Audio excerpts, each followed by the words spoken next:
Processes have happened. Oh my god. Oh my god.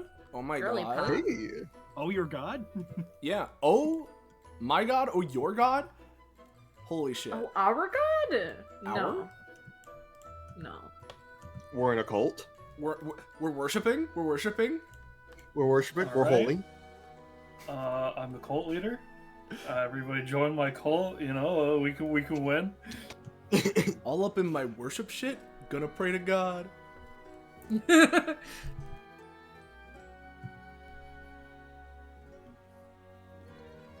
Good bit. A Good dual bit. That dance. lasted like how long? I was- Like, I was trying to think of a follow-up. I couldn't Yeah. think of an English word to you know, I make mean, we a all sentence. worship God in our own special, private ways. You know, and not everything has to be for the performance of the church. You know. Yeah, exactly. Yeah. Are You you have to have are, a moment of prayer. are all of you expecting this bit to go on? What, for your amusement? God. Is that really what any of this is for? You know, like, God, come no. on. No. God, no. Huh. Huh. Get it? Because the joke this time is vaguely God and worship and religion. That's vaguely the joke. I'm up The in my joke clergy shit. is- I just found a Word pope. Worship is pretty close to saying worship. I don't know. I think we need to seize the Catholic suspicious. military. I don't know where I was going with that, but I am. The Catholic means of production, like. I think a worship is whoever loses the nautical duel. Yeah. Yeah, fair enough. Well, I mean, clearly it wasn't fair considering one of the ships lost. Well, Making it yeah, worse. exactly. Is I don't is know, it any sounded like a how- ferry boat to me. how is any fight fair when there's always a loser? Yeah. That sounds to me like someone was stronger. They should have been That more doesn't evenly sound like a very matched. balanced dynamic. Yeah. I Maybe don't even really, a toxic ship. I don't get it. Anyway, we've gone on for long enough at this point. Yeah. That's enough fucking deranged stalling for no reason. So hey everybody, welcome back to episode 216 of Destruction Bench Agreement, our more or less weekly tabletop RPG. And as said, we're returning back to episode 216 because this is not our first rodeo here. This is part 3 of our now Christmas extended into winter, extended into longer, just because no need to rush it, right? Our holiday special, which today is doing double duty as not only our continued Christmas winter holiday special, but also a Valentine's Day special. How lovely. Taking a twist that I'm sure that no one could predict. Especially not if you're in the Discord server Fine Dining, in which I have already said how it is that this relates to Valentine's Day, which even then, I mean, it's certainly not obvious. You could have never really guessed how this would relate. But all of this to say, this is our funny tabletop game we're doing here. We're coming back to episode 216. We've been doing multi-parters that have been flip-flopping around and happening around each other. So, yep, we're back to this one. And holidays continue. We've got our usual GMs and a set from our players from the condensed roster that make up 216's roster. So, yeah, let's go ahead and introduce people. First up, hey guys, I'm Patronix or Soleil, whichever you prefer. I'm one of the GMs here running this Reindeer shenanigan here today. I am also the streamer because, haha, right, it's been a bit. I think the last time I GM'd and streamed simultaneously was the horseshit I did in episode 15 approximately 30 billion years ago, right?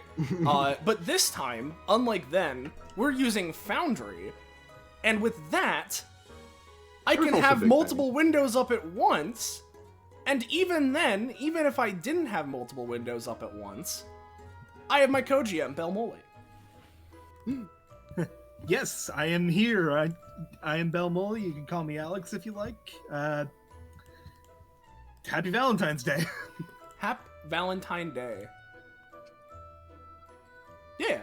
But he is my co-GM here today. We're the usual GMs for this, and we're continuing onward and on the stream ends of things. Make sure to let me know if anything weird is going on. Especially this time, I'm gonna be juggling quite a bit. So yeah. You're the juggler? I'm the juggler, dude. As for our party here, like the other ones thus far, we have a group of 3 from our cast here, and let's introduce them, starting with Ballast. Hello, I'm part of the cast here. I'm playing Gwydion Dawnheart. He is a magic man, scientist, inventor type character. And he is interested in Christmas for multiple reasons, primarily being that it is weird and fucked up extraplanar shit, which is fascinating to him for various reasons. Yeah, and along with Gwydion, we have related James and his character. Hi, it's me, James, and my character, Vanilla. Happy Valentine's gay. Yeah, Vanilla, my funny little scientist twink guy who is friends and definitely just friends with Gwydion. Yeah, definitely just friends. Definitely just friends. Yeah. Yeah. And then last but not least, we got V. Hi, it's me, it's V. I'm playing in the game today.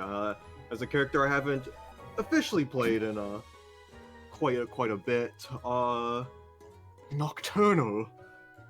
Photon comprised detective. Fun fact, not only is today out of universe Valentine's Day, but tomorrow is the beginning of the Lunar New Year, and how fitting. Ooh. Yeah, add that Because on to I'm- the holidays that we're celebrating with this Because episode. I'm Moon. You're Moon. All right, You're guys, we just gotta have this session last for over 8 hours, you know. Yep. That would be quite awful, actually. I would really rather not. Please no. But hey, here's the hoping it won't go for 8 whole hours. But whether it does or not, if you're new around here, you enjoyed yourself, or rather, you're enjoying yourself. We aren't done yet. We still have 8 hours to go. If you're enjoying yourself, and you haven't yet, join our Discord. The link is already up there. I'll post it again for good measure, just because I can. So join our Discord, Fine Dining, our Discord server, to continue getting, further scheduling updates on this front, and or just follow and sub to this channel. I mean, like, I wouldn't mind that, Do it, loser. like, do it, right? But with all that being said, I believe that should be that's the situation. That's what's going on. That's the everything. So I think we should be good to continue, unless I'm forgetting something. It seems not. I don't think so. Let's go ahead and get right into it. So, much like the previous Reindeer games parts, as a Reindeer recap, haha. The situation here is condensed thus. Here in the North Pole, with North Pole containment, this setup of elves and other related folk that live here that handle strange anomalies related to Christmas and its particularly weird circumstances here in this universe, have recently discovered a new outcropping of beasts of some sort that are reindeer, or at least mimicking the forms of reindeer, and in particular, a particularly famous group of reindeer that they are taking the names and likenesses of, and wreaking havoc across the North Pole. And so, both in an effort to stop such havoc from occurring, and to further understand what these creatures are and anything going on with them, North Pole Containment has reached out to an organization they've worked with in the past, our good old DBA, and has brought them in to help them out with the mission. And thus far, as this is part 3, we have gone through 2 of the reindeer, but now we're moving on to Cupid. And much like the previous episodes, we're going to be jumping back in time to during the initial meeting when Cinnamon Scotch and the other members here of NPC were giving everyone a bit of a rundown on what they know regarding each of the reindeer, and jumping to our relevant case here today, Cinnamon, as she has been, looks towards her clipboard yet again as she flips through a couple of papers. Okay, so Cupid then. For this one, Cupid is, I'd say, of the ones that we've discussed already, she's the most similar to Dancer in that she's another one that doesn't fight alone. She has her own horde, and even then, it's not quite the same thing because, I mean, in a way, I could continue explaining this. She turns around to Nick and Ellie in the back, actually. The two of you were personally on the mission when confronting her, yes? That's right. So if you have any corrections or things to add here, feel free to do so, because yeah, she they get the motion as she turns back around. But from that mission, more so than just summoning little guards, troops, what have you, the thing with this one is that she very much so does not participate in the fight as actively or as destructively. She's much more reserved in the sense of she's willing to let things sort of happen around her, and when we've tried encountering her and dealing with her, our various members on the scene have found themselves unwittingly, unwillingly embroiled in a sort of web that she, flips through some more papers. In some ways, turns them against themselves. And that, plus the entire situation with these troops that she summons, it causes an entire mob morass that reportedly is very easy to get lost in. She turns to Nick and Ellie. Do you two have any additional advice? Nick, steps forward a little bit and says, the main method that we've noticed of her controlling the battlefield is that she will tie each combatant other than herself together with strings of metaphysical red thread. These will cause anyone who gets hit anywhere in this tangle to I guess echo damage across the entire thing. Ellie then pipes up with, these threads can attach to every combatant regardless of their situation normally, whether they're physical or not. It motions to the fact that she is transparent. And the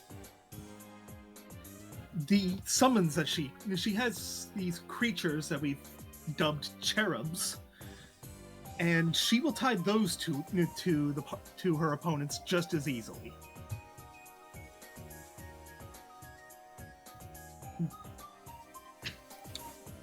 At this, not Nocturnal, but Ziegvoyer would kind of raise a hand, Yes? to that. Well, just to make sure I have all my options, laid out before me, I've been narrowing down which ones I want to go through as you've been speaking. My power, in part, is damage reflection. I work via chains, not metaphysical, but physical. Very similar to the cherubs here. So I guess I want to ask, just in case I were to go on this, if I were to attach one of my chains to one of these cherubs, and one of these cherubs were to be metaphysically connected to me, if one of us were to take a hit, would that cause some sort of feedback loop that would kill me instantly? Theoretically possible, but I don't think it's likely. I'm not risking it. he leans back in his seat. Fair enough. From what we can tell, each segment or each time the damage spreads, it gets weaker along the chain. I would have preferred as I said, it's echo, which means that the sound, quote unquote, reverberates and lessens over as it spreads out, but it is still something to keep in mind, I guess. Gwydion kind of just pipes in, nodding. Nick would gesture a bit. We have noticed that she does care a tiny bit about, or at least a little bit about the cherubs, but she is absolutely willing to use them in a sacrifice play if it means hurting her opponents more. There's a lot that there's a lot we don't know, and I mean that's part of the whole research angle here. But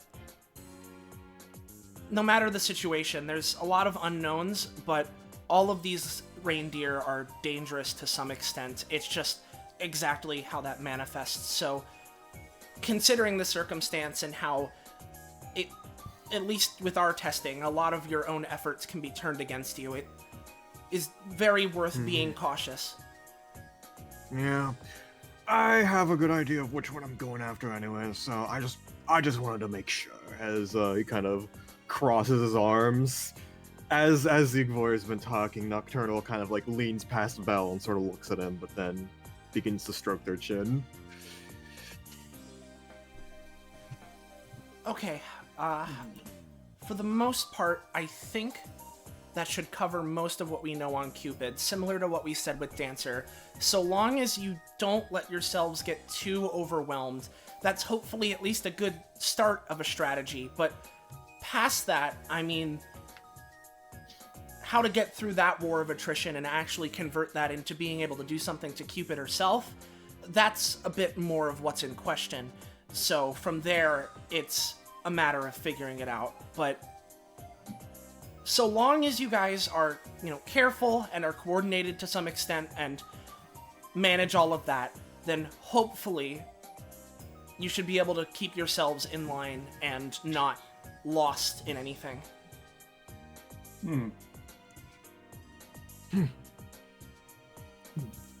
What do you think, Vanilla? They start from working on the notes they're taking. About this one or like in general? Well, I mean, from what we were saying earlier, it seems like other people are interested in transfer, and so far this one seems the most apt for you and I to take on. In what way? Well, considering how quickly you move around with your weapons when your eye is orange and all that, yada yada. And my various amounts of bombs, I would definitely think that we could fairly easily at least take on the riffraff. Right, that makes sense. They internally wipe away some sweat, oh, okay. Phew, not overthinking it. Well, I guess, if no one else is chomping at the bit on this one, I'm down. As a question for the GMs. Yeah. Is this still during the presentation? Are they still gonna go after the rest of the reindeers in sequential song order, or is this now the discussion period after the fact? I mean, I'd say that generally speaking, it could be either or.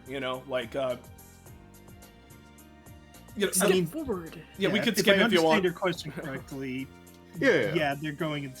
They go in sequence, but we skip around. Yeah, for sure.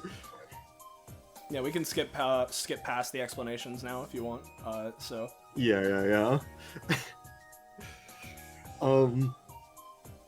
Because as things go along and Gwydion and Vanilla continue to talk, I imagine we're just keeping everyone here for the sake of it, but people are moving about. You two are talking, and then you see behind you.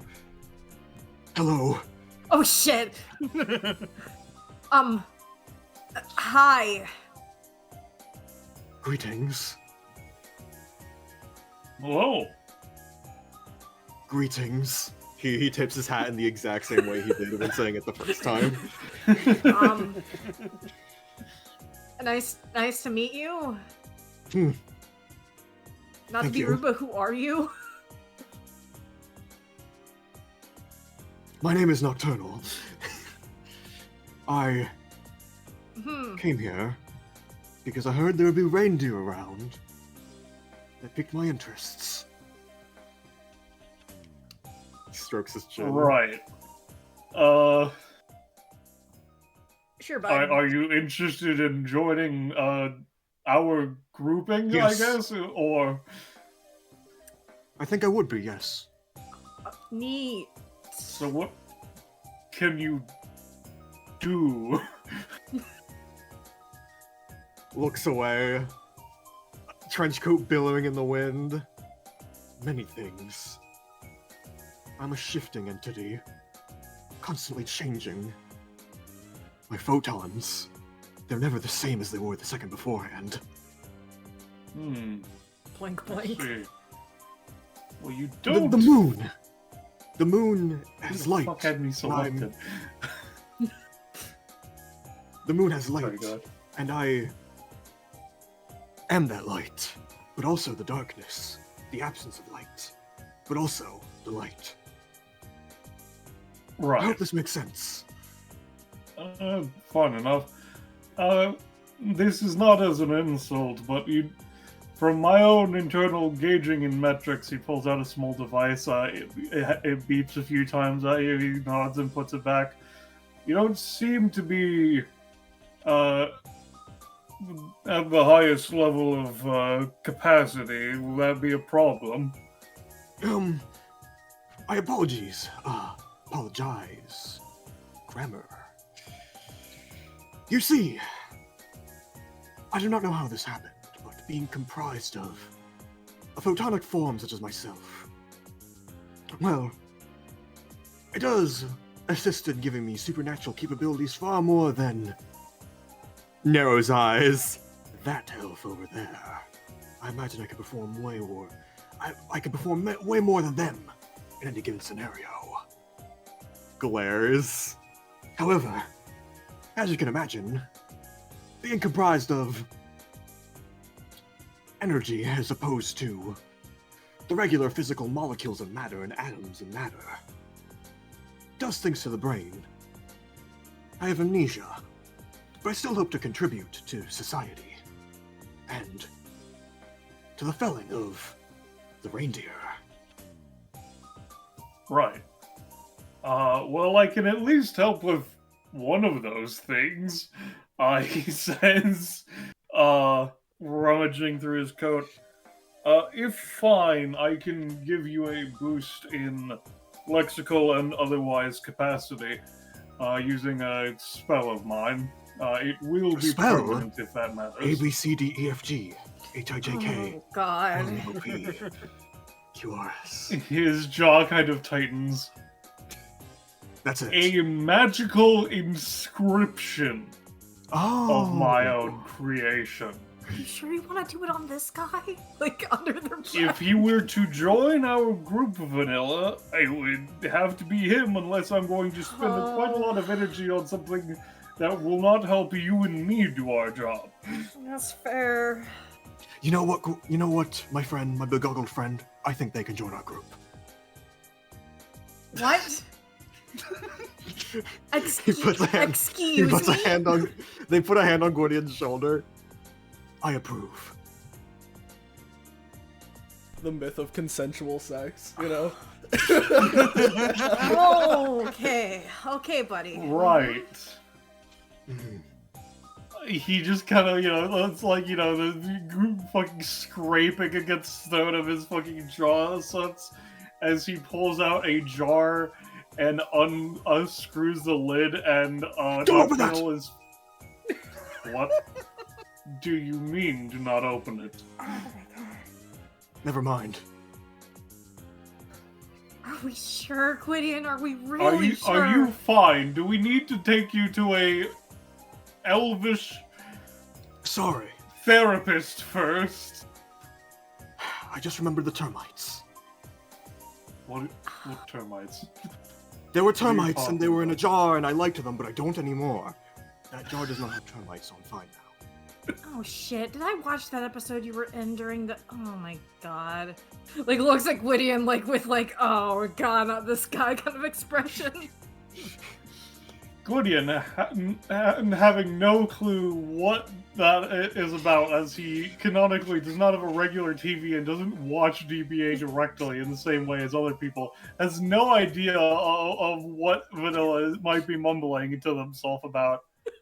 So I'm good to open the jar. You were good to open it. More than good, I approve. All right. As he uncaps it, and a flurry of light encompasses the room for a moment before settling within Nocturnal. This was already rolled for and otherwise determined, and so it just happens. Oh. There 6 you out of go, 10. Power of the Dawn. Dawn. From Pokemon. What? I No, appreciate there's it. Okay. Sure. All right. Sure, he says. I feel my power increasing. Yeah. Yes. Yep, mm-hmm. Glad to confirm. Anyways. Cupid. Yep, Nope. And I fought them. Yeah. No, you. Sorry. I fought them because their names started with a C. Is there any other information we have on our heads? What are you talking about? They continue to walk out. All right, Oh, we're well, really I in it guess- now. I guess this is what we're having to deal with.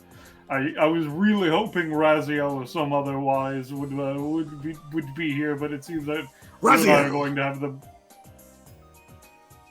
Yeah? the brain cells of this group, as it would seem. Oh, he says- God. With that, I suppose we can move to the end. Yeah. You know what? Let's Yeah. let's You guys go have more you ahead wanna say and on this match, or- yeah. Let's continue onward here. With What the fuck is your hyperfixation? I'm so scared.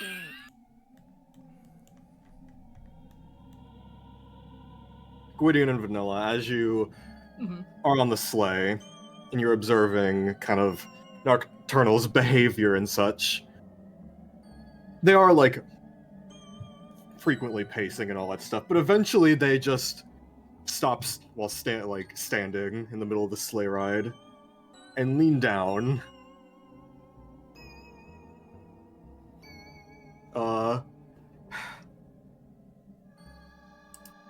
You three. Yeah? Mm-hmm. What time period do you think this pattern came from?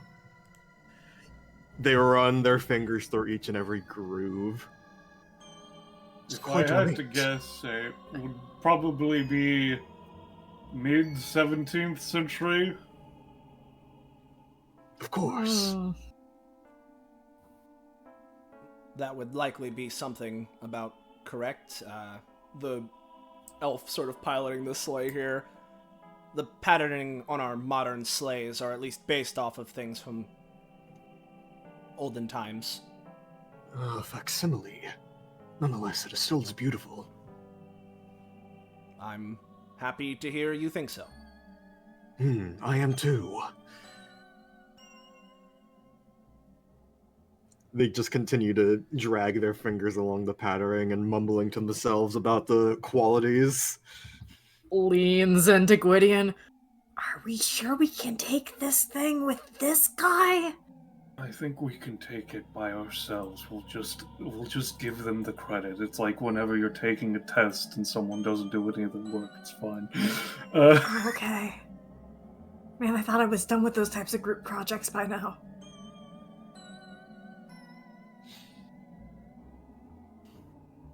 And with that, unless you guys have anything else you want to say up here, I imagine. So, oh, yep. He pulls out the fucking extractor. So, this works to confirm is that we're just to stab it in the creature and it will take out the weird liquid energy that is this Christmas thing, to confirm?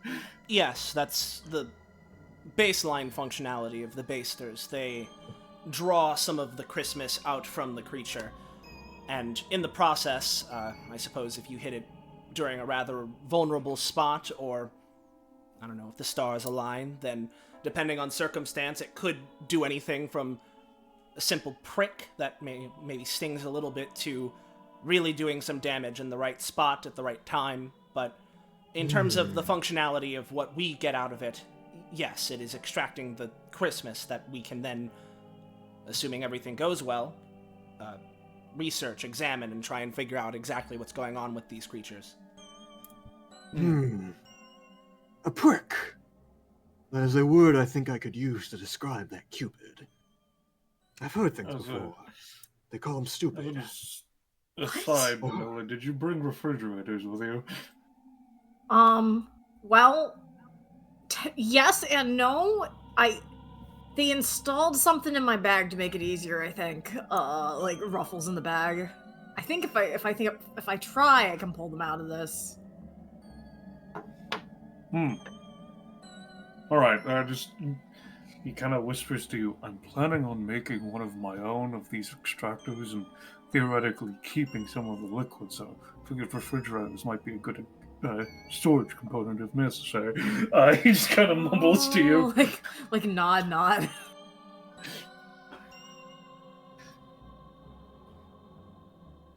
At that, I think we're good to land. In which case, Belmoley, why don't you lead us into it? As you approach, the driver would give some indication that you're approaching, and if you look over the ledge, you would see a heart-shaped clearing with a muddy red-green liquid around the border of this heart-shaped clearing. Ew. Really not on the nose with the heart shapes, huh? Does that fool not even realize that's not what a heart looks like? Oh, God. There is a to be fair, knowing all the valves of a heart is not exactly the most romantic of imagery to put forward, so I feel it's more of a theming thing. Speak for yourself. We will. I was. Immediate. The driver begins lowering the sleigh closer towards the clearing as there is a smaller little gap right next to it, and the driver brings you down over there. Yep. That Absolute fucking disaster.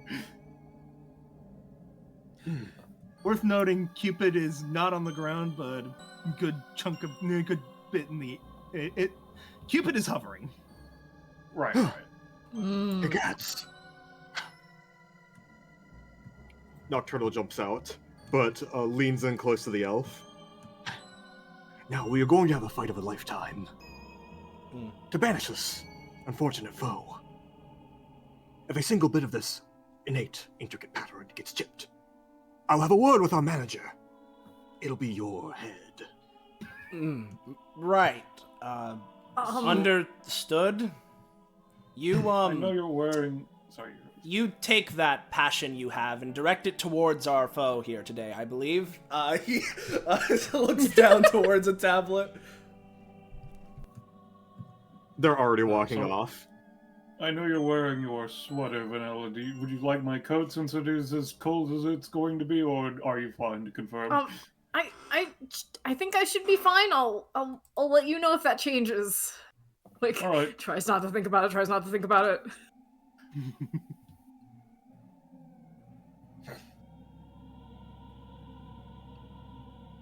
Stop. Oh. Important question. Gwydion had already been in a dead stop and knowing Nocturnal was about to say some stupid shit like that, so, you know. Question 1. Yeah. Strategies. We had a tired 25-minute ride to talk about that before. Now he just says, looking at the sky. I hit it real good. I don't know what you want from me, man. Suppose I'll have to improvise unless you have anything last minute to say. Question 2. Is it me or does their nostrum area look like that of the Saga antelope? Does the what? It's a antelope from the central steppes of Asia. It has a very big trunk-like thing. Never mind. Question 3. I have. Have I ever loved anyone? That's a question for you and whoever it might have been to figure out. I've We been thinking about cannot this know your situation. We do not know you. See, I can't be too sure about that. Holes in the brain, remember? Yes. Hmm. Just figured Certainly, I'd check. certainly so. Oh.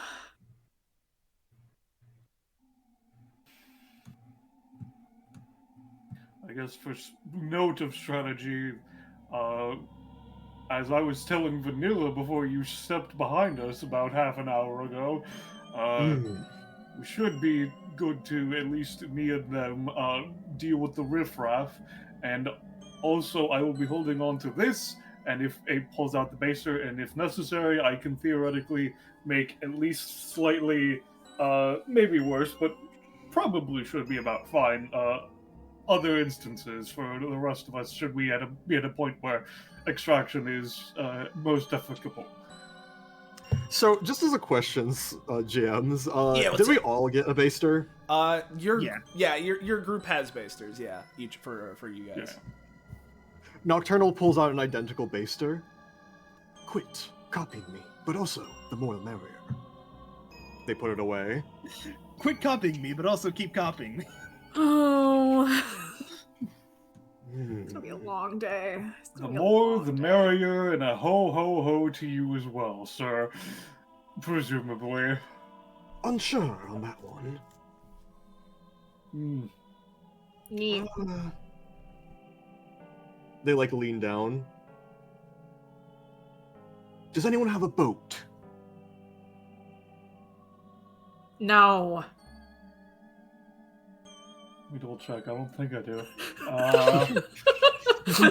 I don't believe I have a boat in my pocket. No boats here. My jacket could have I don't anything. It recall could even have a boat.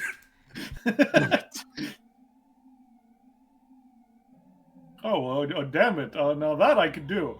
I'm going to use Expecto Patronix to create a damn in the lunar jacket. Yeah. Go for it. Yeah, alright, you little fucking... And its effectiveness is greatly enhanced. Oh, yeah. Here, let me go ahead and... Put a damn in. Yeah. I guess. You know it, like... There we go. And safely across. The miracle of Moses. Whoever that is, yeah. Whoever that is. I assume you're this decade's incarnation of Cupid. Your intricate patterns I can see. Now, I have to ask. Will you insinuate your... They start coughing. Just what's going on here? I don't know. Maybe he got hypothermia in the sleigh ride. Will Coke's you? thicker than mine. Will you surrender yourself willingly, or will this have to come to blows? I'm here to. You look Cupid in the eye, and you just feel shaken to your core as Cupid just stares you down. And Wow. It's not like a character thing where it's like, oh, it's intimidating. No, there's like an actual psychic force gripping your soul when you make eye contact. Nocturnal looks over to Gwydion and Vanilla. Psychic attack. And you know, with that warning of psychic attack, I think personally speaking, that's a good that's a good of Good to know. Yeah. Yeah. Hold on. Let's Yeah, Cupid like stands up taller, rears its head back a bit as Jesus globs Christ, of energy or weird globs of something come flying out of its back. And let's start this up. I probably should have preloaded it, but whatever. And let's make these deselect you and make these visible. Oh God. Oh Lord. So Initiative is open. Yep, initiative is open, and there will be a couple of things to be a couple of things to be posted, start of combat wise. Right behind you. I will post those after initiative is rolled. All right. Damn, we all Yo, ready today. same roll. Your role is private. It 19. got added in anyway. It's fine. Okay. that is something. Well, considering Damn, I have bro. higher base movement, I'll presume I technically get the 0.5. Yeah, you take it. Think of it. Bless you. Okay. Do the cherubs have their own initiative, or do they go on? They Cupid's act on turn? Cupid's turn. Okay. And speaking of Cupid, let's reveal some passives. Fate's Cradle. Matches made in heaven will consume themselves in heated passion. Start a combat, tips of Cupid's antlers glow glistening red, and waves of ethereal energy cause the area. Yeah. So, each one of you is connected to another party member by a red thread.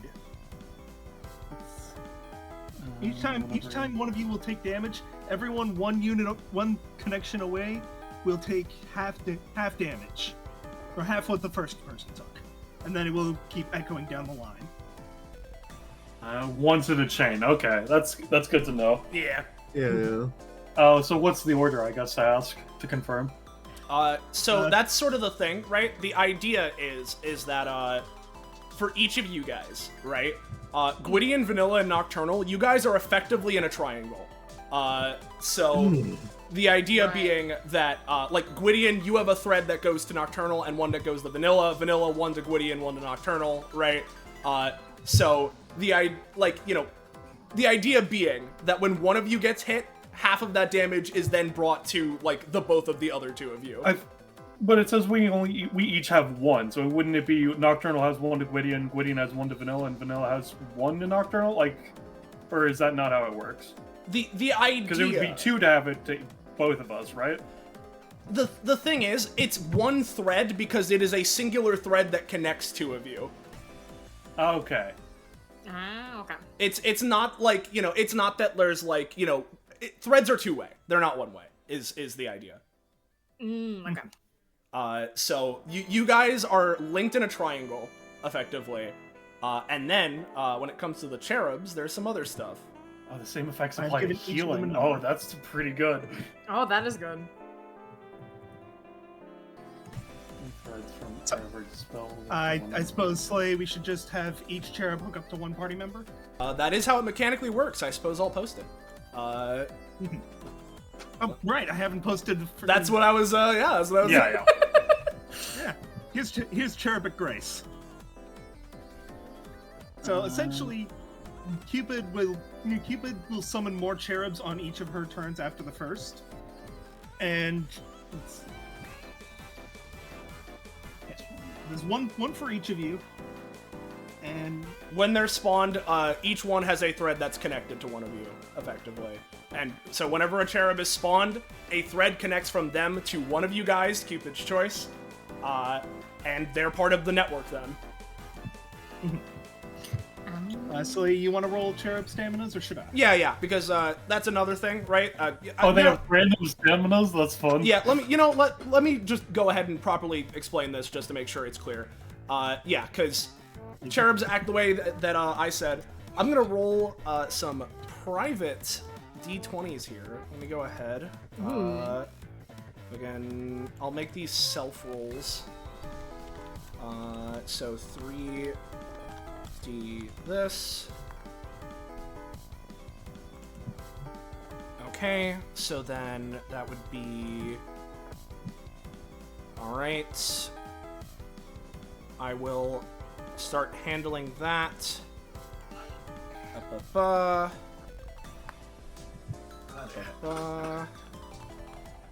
And cool. So they have random stamina amounts, right? They don't necessarily, their actions are more so dictated by what Cupid does as opposed to them like directly acting themselves. And they have movement speed, they can fly, bada bing, bada boom. They have the thread stuff as mentioned before. As for Cupid herself, the first part of this that is not related to the cherubs themselves, right? As Belle mentioned going into this, she is constantly hovering 4 spaces into the air, and when someone attempts to attack her, she forces eye contact, and and through doing so, forces you to roll with disadvantage.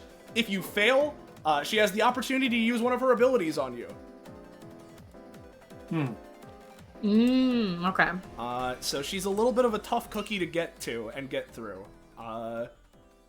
So I guess for the sake of someone with multi-roll, such as my basic attack, is it how would that be rolled to confirm?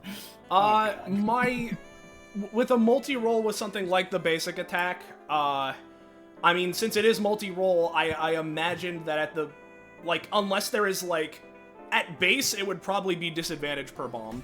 Okay, that's what I would It would be assume. disadvantage per bomb, though I would probably rule it that, if you fail, she can only use the counter on you, once. But it is still disadvantage multiple times. Yeah. No, I understand. I just wanted to confirm before that came to me. Yep. No, understood. Okay. So, does anyone else have starter combats? I may as well. Which cherub is connected to who? Yeah. Let me go ahead and mark this. Let's go and mark it like this. So, we'll say, what icons do we have? I'm gonna put puzzle piece for vanilla. Why not? Oh, okay. Here, I was just gonna give them numbers with the same icon. So puzzle piece.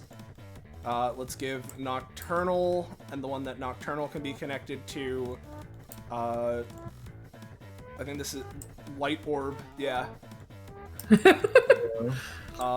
Orb gaming. And then we both did that at the same time. I'm handling it. And then for Gwydion, we've got, let's say, piano. That is erosion. Piano. All right. So yeah, that is piano is Gwydion, puzzle piece vanilla, and light orb is nocturnal. That signifies the connection into the network. Gotcha. Alrighty. In which case, then I believe it would be Cupid. And with it being Cupid, you go on ahead, though there is a thing that I'll roll in the background while you're doing that. Okay. Cupid is going to start by using her basic attack on vanilla. Right, yeah, I was gonna... Anyways, gonna use basic attack on vanilla. And yeah, she's gonna pay the extra 1 stamina to allow the cherubs to use it. She's going to have 2 of them attack Nocturnal and 1 of them attack Gwydion. So I guess roll. That's pretty bad. Mmm. And so should I have them roll each one? Yes, that was the individually, or idea. just a collective? Yeah, the idea is that they roll, as their own things. All Well, right, it's about to so It's about to be The my turn 11 anyways, so yeah. the 11, 10, and are going for me, and the original 11 is going for Vanilla to confirm. Is what it is. Yes. All right. Before V's roll, I'm going to use my anytime, because my anytime will help protect both me and Vanilla. Yippee! As I'm going to use the 2-cost version of my anytime, where I create a 3x3 cloud, and when I do that, I can swap the positions of people in the zone. And so I'm just going to maneuver us out of the way of the arrows, as it were. I will spend a +10, so that is a 13. Yep. All right. In which case, I think that is good enough to do so. As these arrows, first from Cupid, and then the one from the cherub as well, they begin flying towards you. However, you release a puff of smoke, and as it dissipates, the arrows piercing through it, the both of you are simply out of the way. No, 1 up. There we go. Though, All right, now you can continue, as it were. V. yeah. Too slow.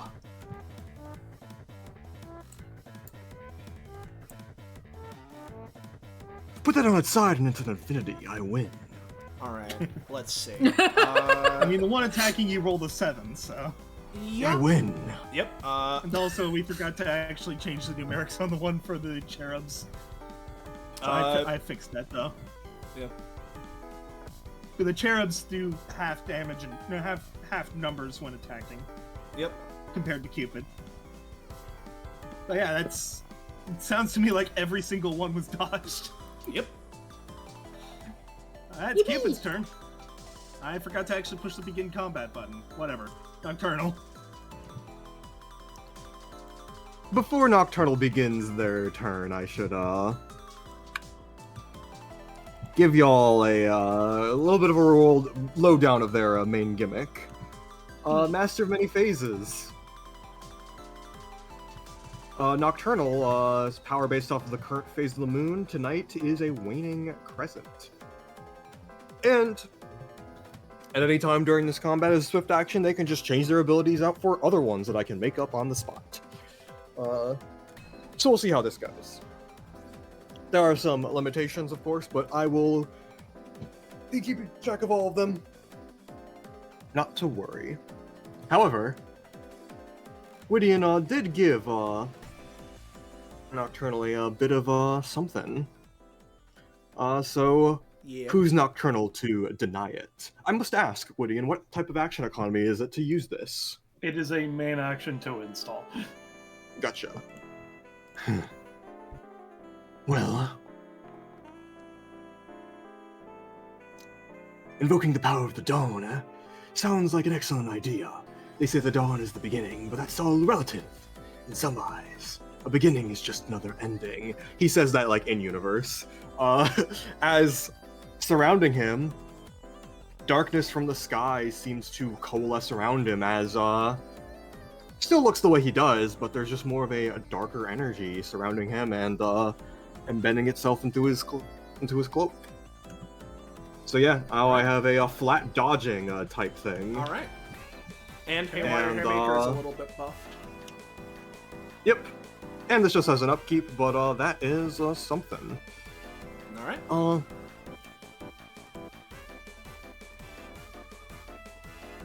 Yeah, that'll be Nocturnal for now. Just setting up. Alrighty. Alright, Gwydion. Don't forget to take cost. Yeah. Yeah. Alright, so I guess to say is do y'all want me to just start beating the shit out of these guys, or do y'all want me to be more playing utility first and foremost to confirm? I'm still in my setup phase, so like any initial like burst of damage we can get is good, and then I can fill in that role as you step into the background once that's all set up. Yeah, and I feel like if we do that, then we can also just test the waters on if they have any defensive stuff ahead of time. Yeah, that's kind of what I was assuming. I just wanted to make sure. Alright, so what I am going to do is... Yeah. Okay, let me double check. Yeah, okay. I am going to move to over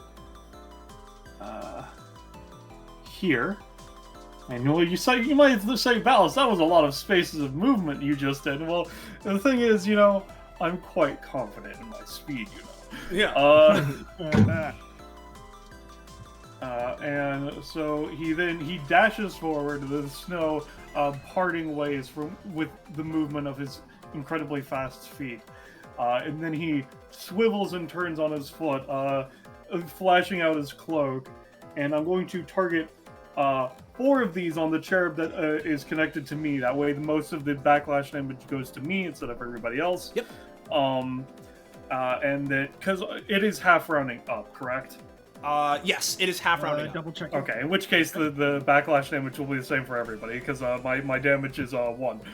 My damage is 2, which would be half to 1, so it's the same regardless. So Yeah. regardless, 4 of these to this one, 2 of these to this one, Okay. and specifically, I forgot to ask V. It was that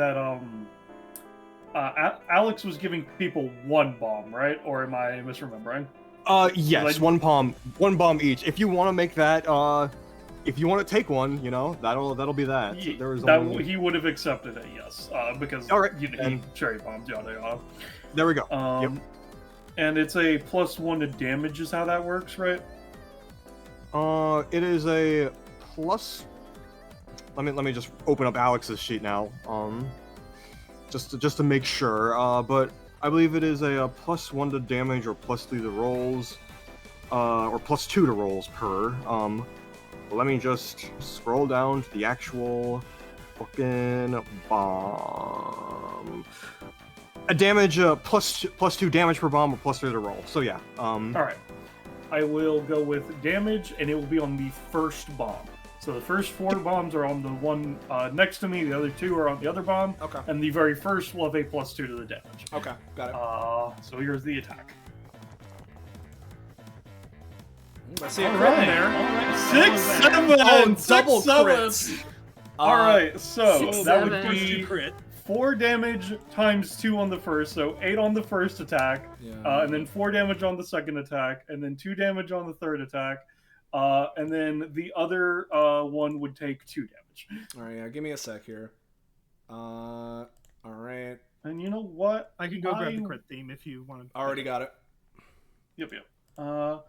I'm going to use my thing that I got as an upgrade, which is whenever I would get a 20. I'm an expert Monday, so I would get 2 proficiency for 20. But oh, that's so gauche, isn't it? What I'm going to do is I'm going to use, which thing is it? Where is that upgrade? D4. Let me just fucking search D4 in my upgrades. Okay, it's in Passion for Magic. I'm going to use Passion for Magic twice. So the first one is 1, and then... Well, hang on. 1. Do you get your yeah. upgrades and such before you any of this would happen? I would get 2 instances of 1 prof, because I have to choose to shave down the prof before I to do that. Well, that would mean you are at 75 prof, yes? Yes, I'm at 75 total, yes. Well, bit relevant right now. You get 2 upgrades. Oh, okay. Oh, hello. Damn. One is both of these are at 7.4. One is a flavor upgrade. It's just linguistic study with further rules and also making it an optional thing. But hey, you have it now. It's fun. But 2, you get an upgrade for Passion of Magic, which is why I brought it up now. Passion for the lexic arts. Whenever you expend your stored rolls, you can expend witnessed epithet properties to bolster whatever you're doing greatly. Basically, it has kind of a semi-separate pool to the one you use for taking inspiration or whatever it is. But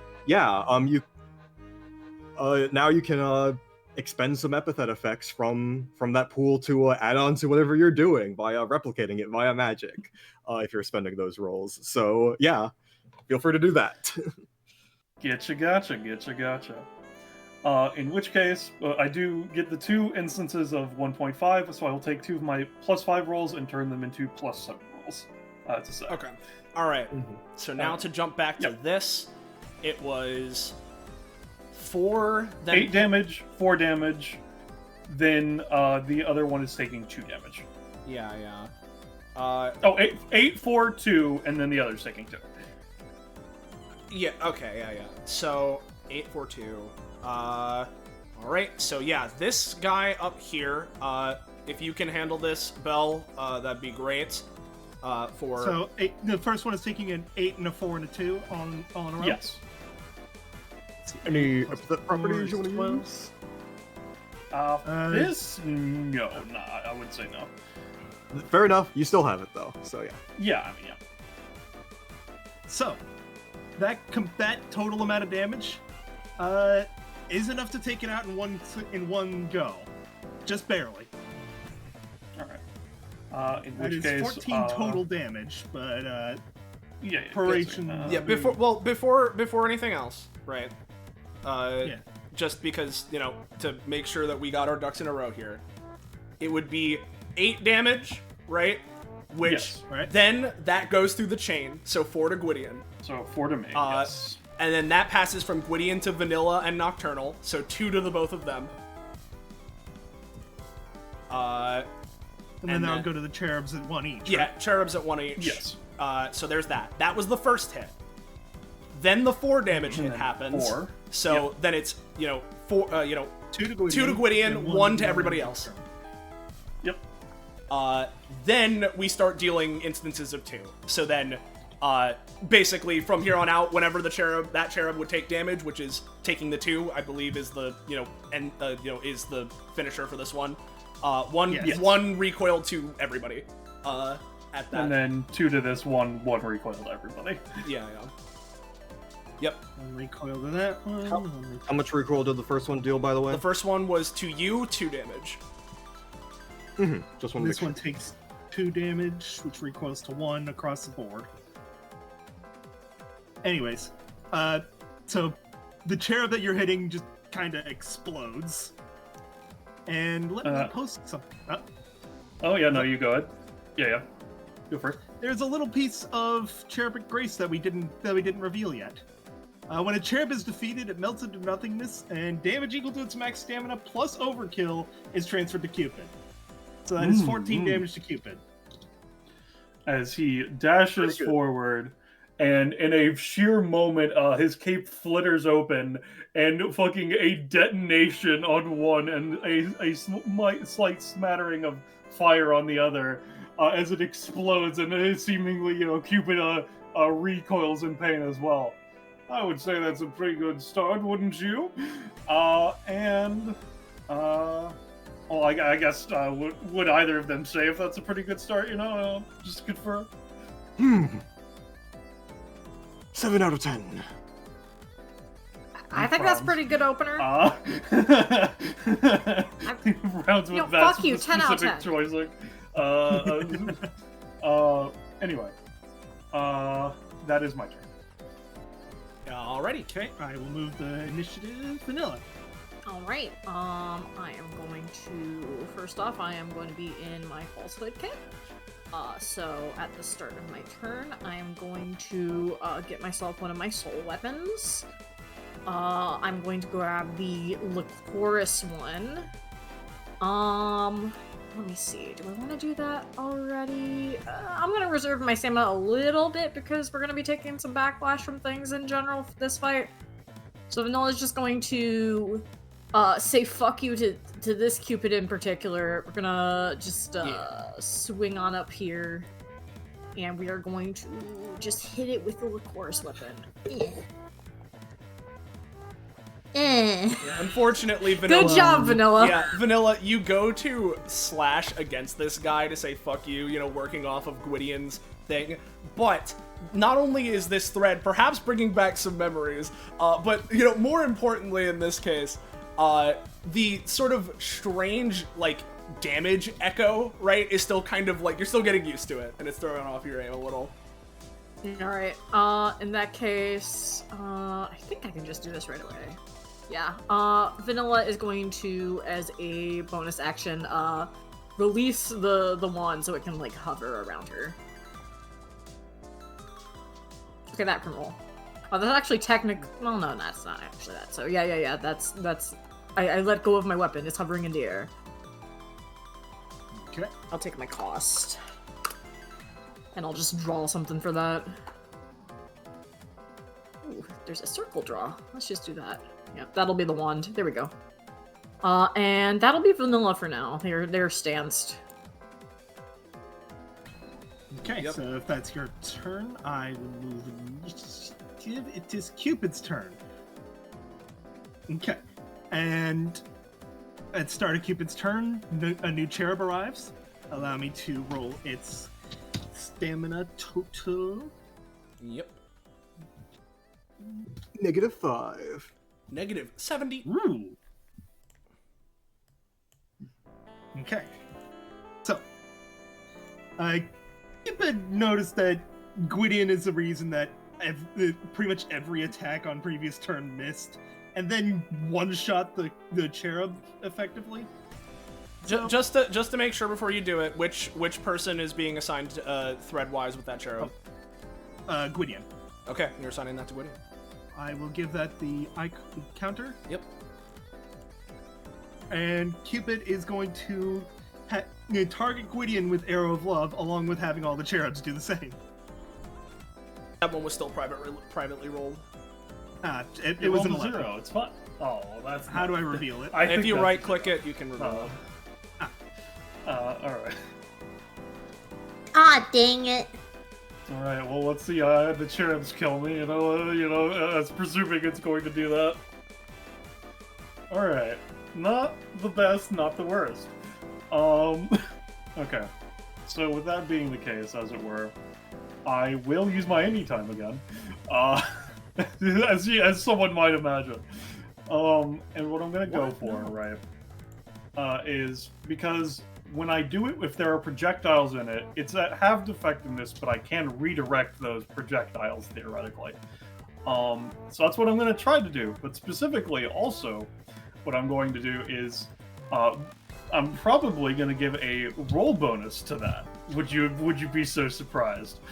Using my new feature, with that being the case, I'm going to then give the arrows I'm manipulating an additional effect. As what I'm going to go for, right, is I am going to go for, let me double check which epithets I can use for this, for the sake of it. Yeah. Okay. I'm going to go for Palace. Because Palace's entire thing, right, is that his epithet is iconoclasm, destroying objects venerated to gods and otherwise, right? Yeah. It's blasphemy, but same idea, yeah. Oh, I was thinking of the other fucking guy, the Scarlet character. But generally just, the destruction of gods and ideas, right? Yeah. And so what I'm going to go for with doing this is I'm going to take these arrows, redirect them, and fill them with this energy. They're still technically halved in effectiveness, but with this blasphemetic energy, and especially against Cupid, a being connected to, the themes of love, but also Saint Cupid, Saint particularly being the key operative word here, shoot past and damage them with the arrows being theoretically increased in effect, with that being the case. Okay. So you're reflecting the arrows. Is what Yes, I am. Quite well, in fact. Well, I will say, right, you can definitely stop the arrows from hitting you. See, right? and this is the thing, Soleil, I know you're about to say, but you would have to look at it. but I'm creating smoke around myself before I reflect the arrows, specifically is what I'm going for. So that I don't see them when I point it upwards. Alright, you little fucking bastard. Tee-hee-hee. Oh, and you know what? Just for the sake of, as I was saying, I have to do the plus to this. I'll spend a +5, because I do have to spin the roll bonus. And So- let me just passion for extravagant. Let me do that real quick. Passion for magic. So it's just pointing all the arrows back at Cupid with a crit. Yes, it is. Okay, so that is a 4 damage from Cupid and 6 total damage from the cherubs. That's 10 plus whatever bonuses you'd get. Are your bonuses defined or vague? Well, the idea with the bonus is that I was interpreting the bonus as him being able to do this redirection in the goddamn first place. But Fair enough, I agree. But yeah. Yeah, probably, yeah. So yeah, because the idea being that like they are like drawn towards Cupid with the blasphemous energy. So yeah, it would be all that fucking damage, which with your smoke you managed to, at least for now, avoid. Like, it's strange, right? Obviously, like, you can't directly see Cupid, but even still you feel your eyes being forced to look at like where you would be making eye contact if you could see through the smoke. As at least to how much you can understand it, these arrows do redirect back towards Cupid and pierce into her. Now, that's not all of Cupid's turn. Yeah. I mean, I the wouldn't smoke imagine clears. this much. The smoke clears. And the music comes back. Anything at 76, by the way, will you just confirm? No. And so you notice those rolls that Soleil was randomly making? Oh yeah, on occasion. That's because one of her abilities starts combat on recharge, and the last one came off recharge. Ow. Oh. And after doing all of that with your anytimes and such, the smoke clears, and Cupid is scowling at you. And is going to use One I Night think Stand. I pissed it off, guys. Yeah. So, Soleil, we using that as a roll for Arrow of Love? Yeah, that's the idea. Okay. That's the idea. So Okay. effectively, it's another arrow on you. Do you have any time to see. dodge this one? I've already used my anytime, good sir. In which I think you're case, fine. first up, In which case? it is 4 damage to Gwydion, which then echoes 2 damage to Vanilla, Nocturnal, and the Cherub connected to Gwydion, and then that echoes to 1 damage to the 2 other Cherubs. I'm taking care of Youchie. the numbers. Yep. However, -1. while you're dealing with the numbers, rather importantly, you may have noticed that that Arrow of Love stated that it inflicts something called Heartbeat. Yeah, I did notice that. Yes, I did. that's So fine. here's Heartbeat what does. Heartbeat is. We both rolled it. There you go. You can have it twice. So nice you see it twice. Yep. The Afflicted's heart begins beating notably faster, and their peripheral vision is blotted out by a pink and red glaze. When they next see an allied unit, their eyes immediately dilate as they feel an abnormal attraction towards them. Not necessarily romantic, unless feelings of the sort are even somewhat yeah, present. yeah. Oh, yeah, of course, yeah. The Afflicted is compelled to use their movement actions to move towards the target of their affection, and must succeed a variable resist check in order to not do so. And similarly, if they currently have access to a way to meaningfully support or assist them, they are compelled to do that above all other actions. Inciting similar resist checks. There is the upside of any healing they give or get from their target of affection is boosted, but otherwise, you're compelled to act in a certain way. All right, good to know. That's gonna be Cupid's turn. So Nocturnal. Alright, yeah, well, as mentioned, they are brimming with this, sort of darkness energy that, they've applied to themselves, and, let me see exactly what I can do. You know what? They are going to walk up to this fucking to this cherub. Actually, they're gonna go right here, right? And I'm actually gonna swift action shift out one of my abilities immediately, taking out a Lunar Bullet, Okay. and replacing it with Crescent Claw, something I made up last time. Sure. Which I feel makes sense, but also, it's a sweeping cleave now. 3x2 area, which encapsulates this cherub, and Cupid to the side. I will mention that Cupid is 4 spaces in the air. 4 spaces in the air. Yeah. Well, Nocturnal isn't really looking up there, are they? Good, because I would probably inflict a disadvantage if you were. But yeah. Well, yeah. Well, this guy's fucked regardless. Yep. So this would be dealing 6 damage at base as well as bleed if a 13 plus is rolled, which it is. So yep, it would be the 6 damage, which means 3 damage to you, Nocturnal. Then 2 damage to Gwydion and Vanilla, and then 1 damage to the cherubs. Gotcha. We're taking 2 and the cherubs are taking 1 from Yes. backlash. Yes. Okay, cherubs are taking 1. James was BRB. Sorry, I blanked. Would I be taking any damage? You're on taking top of 3. cost? Okay. Yeah. Owie. Because you are the first in the chain on this, so. Owie. Ouchie! Gee, Yeah. now your turn. But yeah, that's really just me setting up stuff. Still doing my thing. Soon, very soon, things will be going off. But yeah. Yep. In which case, Gwydion. Gwydion. Alright. I guess to ask, obviously it's because your peripheral vision is blotted out, so I Yeah. don't actually see Nocturnal or Vanilla right now. What is there a way to remove this status? Is to confirm. not like directly in that there's no like listed specific actions you can take. You can try and do something, but like there's not like a inbuilt way of like this is how you resist it. It's like if you find something you can do, then yeah, but otherwise. Okay.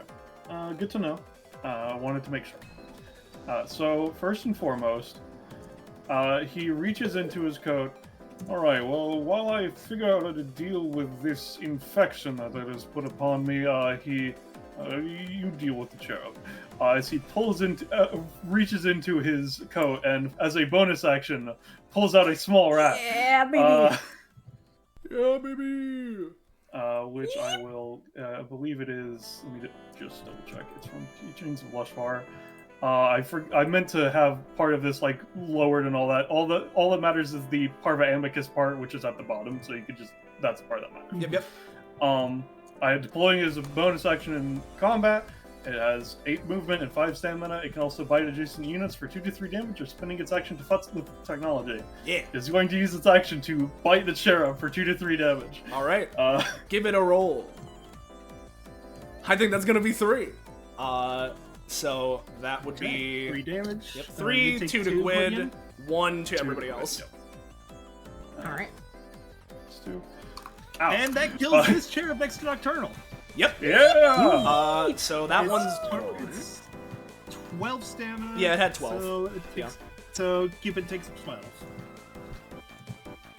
Alright. And then for my main action, I am going to use Squiggle Me This, which is I create a sigil which has various effects. It's in the 3x3. I can have 1 good sigil and 1 bad sigil.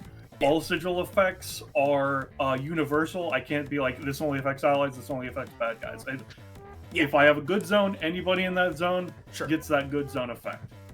What I'm going to go for is I'm going to create a 3x3 centered on myself with the sigil based on the word silent, which I got from the Atlantean session. Parentheses, what silent basically means and what its ideas are is Mivalo, Atlanteans, making good of a bad situation, and psionic shades. Sure. What I'm going to go for is, in this 3x3, you can take, this is a positive one to confirm, you can take statuses that are affecting you and you can enhance them, which is, obviously you're going to be taking the bad side, but this also increases the side effects and or good effects that they have.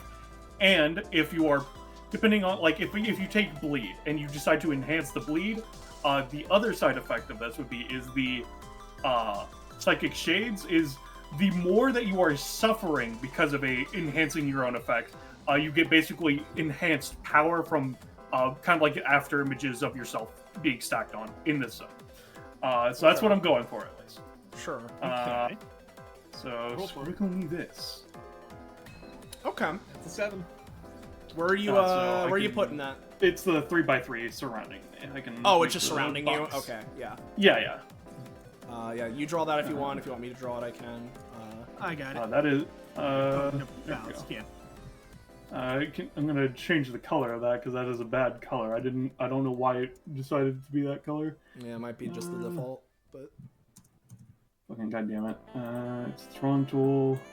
I didn't want to make another one. I wanted to select. There we go. How do you change the color? I think there should be like a gear when you click it, and that might do it. There we go. Yeah. That's it. Or if you just double click on it, it pulls up the thing. Let's see. Okay. There we go. That should be it. Figure default. No, that didn't. Okay, that changed what my. Okay, let me just so make you can another just make one. a new one. Yeah. Redo! Start over! There we go. Yep. All right. So, field of enhance, status, and side effects is now there. Yes. So basically, while I'm in here, if I happen to be healed by the object of my interest, the healing is even better. Yeah. Better. Better. With that being said, Gwydion is going to not stop looking away from. Obviously, you have to look away from Cupid, but he's generally looking in that direction from how he was forced to earlier. Sure. He's not going to change where he's looking because he knows Nocturnal just did something, so he doesn't know where Nocturnal's standing. So, he does not want this influence upon himself to be directed at Nocturnal. So he's just going to, with his hand to the side, kind of make a gesturing motion towards Vanilla to come near him. And that'll be my turn. All right. Good. As Gwydion, like, it's this strange thing of, like, you feel these emotions welling inside of you, but, like, the magical scientific researcher part of you is, no, wait, I can feel it. This feeling, it's bubbling. I think, no, don't, Nocturnal, go away. Like, yeah, pretty much. Yeah. It's Gwydion keeping his wits about him despite the circumstance. Vanilla, your turn. Alright, Vanilla.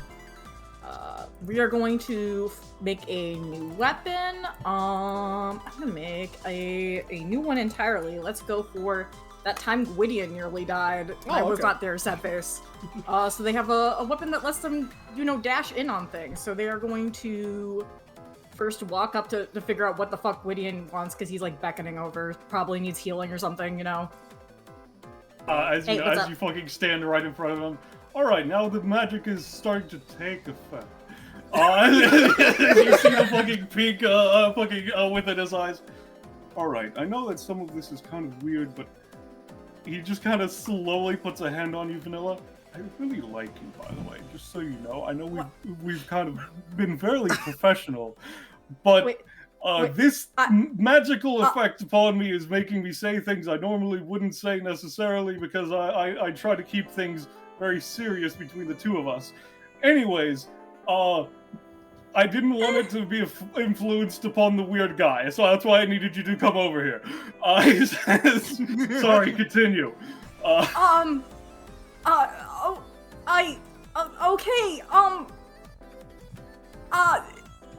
I'm going to We can attack deal that with this guy now. later, yes. Okay. If you could heal me at some point sooner rather than later, that would also be appreciated. Okay, they're just gonna, like, attack the Cupid, like barely even paying attention. They don't know what's happening. They're freaking out.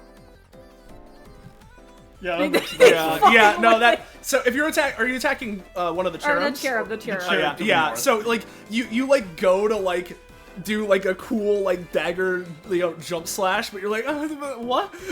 Like, just like completely off the aim. Like, with the dash, James, it is treated as start step, so you would still get it, yeah? Effectively? Yeah. Gotcha. They dash up, they just completely whiff. Alright. Cool. They let go of the weapon they're holding. They are freaking out. Okay. What about the other weapon?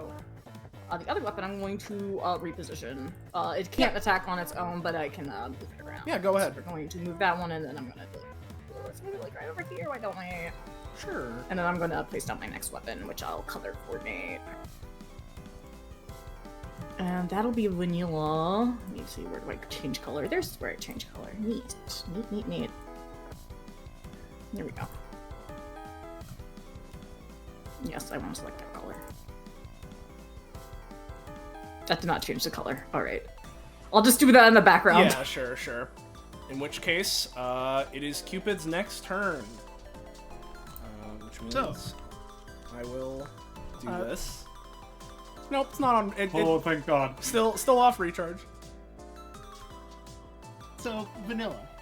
Mhm. Some important questions for you, real quick. Yeah.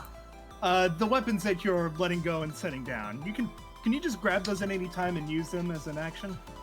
I have a specific. It's the other part of that letting go thing where, as a bonus action, if I'm not using it to let go, It's I a can swift dash up action. to the weapons and use them. I'm basically setting up by using the bonus action as that. They float in the air until Vanilla decides to basically teleport next to them and use them effectively. Yep. But it does have to be. You do have to use your bonus action. I have to use my bonus action to use them. Yes. Swift action. It's setting it aside as the bonus action Oh specifically. yeah. I have to use my swift action. Yeah. Okay, I need to think about this for a second. Yeah, let me send you something. Before they do that, James, you probably should post some of the effects of being in your falsehood kit, just to confirm. Which ones in particular? Don't you have like anti-possession tech or whatever the fuck? Technically, it's more so you can't like manipulate the way my memories and feelings work, which I guess also works for the status. that you're under, I but, feel it's fairly relevant to the yeah, situation. Where is it? I think it's. Probably one of your talents. I think so. I'm just trying to remember which one it is. I'm just looking. Oh, did I not? Oh wait, no. It's because it affects both of my kits, so I have a color coordinated differently. I think it's this one. It's like really hard to mess with me in that way. Like not impossible, but kind of soul, difficult. memories, or emotions, granting them a counter roll. Okay. So this is just like affecting the memories themselves, right? Yep. Basically, attempts to manipulate Vanilla's memories or feelings, they get a counter roll. Okay. I can fail the counter roll, Okay. but I have a counter roll. Yeah. Interesting. Very, very interesting. Yeah, no kidding. Yes, sir. Let's see this one. No. I just figured Which it would weapons be do you have out important to... currently? Yeah, Oh, yeah. might be a little important. Okay, so which weapons do you have out currently? Lycoris and... I have the Ariana? Lycoris one, which applies bleed. I have the Gwydion was in a car ride and nearly died, which has the start step. Those are the ones I have out right now. Okay. Vanilla. Cupid is going to use compulsive command on you. It's Oh, six. sick. This is a 6. It's enough to get a minor success. Well, I guess counter roll. I mean, this isn't affecting your memories at all. This is just making you do something. Okay. Ah, fair Yeah, enough. Well, I it's rolled one yeah, anyway. it's not like it's not altering your memories or how you're feeling about what you're doing. It's like a force you to It act. is more forcing you Yeah. to do something. Okay. And that thing that it's forcing you to do is use the Lycoris weapon on Gwydion. Ah, I understand. So this. Alright, well, considering it's a 6, how does that interact, I guess, to confirm Yeah. in that case? My thinking would be that if the attack lands, like the idea is that Vanilla probably is like able to resist the influence to a point where like if the attack lands it'll be weaker because Vanilla's able to hold back is sort of how I'm viewing it, but like Alright, so is it that it's on their next turn, or is it done it's like now immediately? they would attack. Alright, Oh, okay, got so it. Vanilla would be moved back down and then would have to make an attack roll effectively? Effectively, yeah. Okay. Okay. This will be attack roll then. Oh, Wait. I forgot to action move to turn initiative. Yep. What's the stats on the thing? It is 5 damage, I probably 2 should've rolled range, off of it. 1 bleed. All right. If it's 5 damage, I'll say because of the very low roll on compulsive command, right? You know what? We'll rule in your favor because of your memory thing, right? Like, obviously it's not directly applying, but I'd say it's tangentially related enough to say that vanilla, like, might be able to do, like, you know, have slightly increased resistance, right? So, I'll say it'll only be 2 damage, and no bleed to Gwydion. So it is 2 damage. So 2 damage to Gwydion, which then is 1 damage to everybody else, so Nocturnal and the Cherubs. However, importantly, as mentioned in Compulsive Command, if Cupid forces the target of affection to attack the unit with Heartbeat, landing the attack converts that unit's heartbeat into Heartbreak. With a sudden pang, the afflicted feels a tight and sharp pain in their chest and eyes, as they are forced to a knee, effectively knocked prone, vision turning monochrome. The afflicted must then roll the highest damage currently usable basic attack, whoever their target of affection was, while afflicted with Heartbeat, targeting themselves. So, you're gonna be rolling Gwydion, you roll an inverted die of Vanilla's highest damage basic attack. Okay, amazing. that is interesting. It's weird that because this only even logistically would work because of a fucking comp upgrade that we have. Because normally people can't like use Vanilla's things, but we have a comp upgrade where I can. Like the idea, the idea, right, is less that Vanilla is literally attacking you. The idea is that this is the like emotional damage that is being represented by Vanilla's like things. So. And so that also happens immediately? Yes, that happens, like, on proc of Heartbreak. Alright, let me just do a fucking... Let's go with this to show Heartbreak instead. Yep. So, as mentioned, it's an inverted die, so if you roll a nat 1, it's a crit of this basic attack against yourself. A nat 20 means you resist it and perhaps don't take damage at all. Alright, here's the die roll.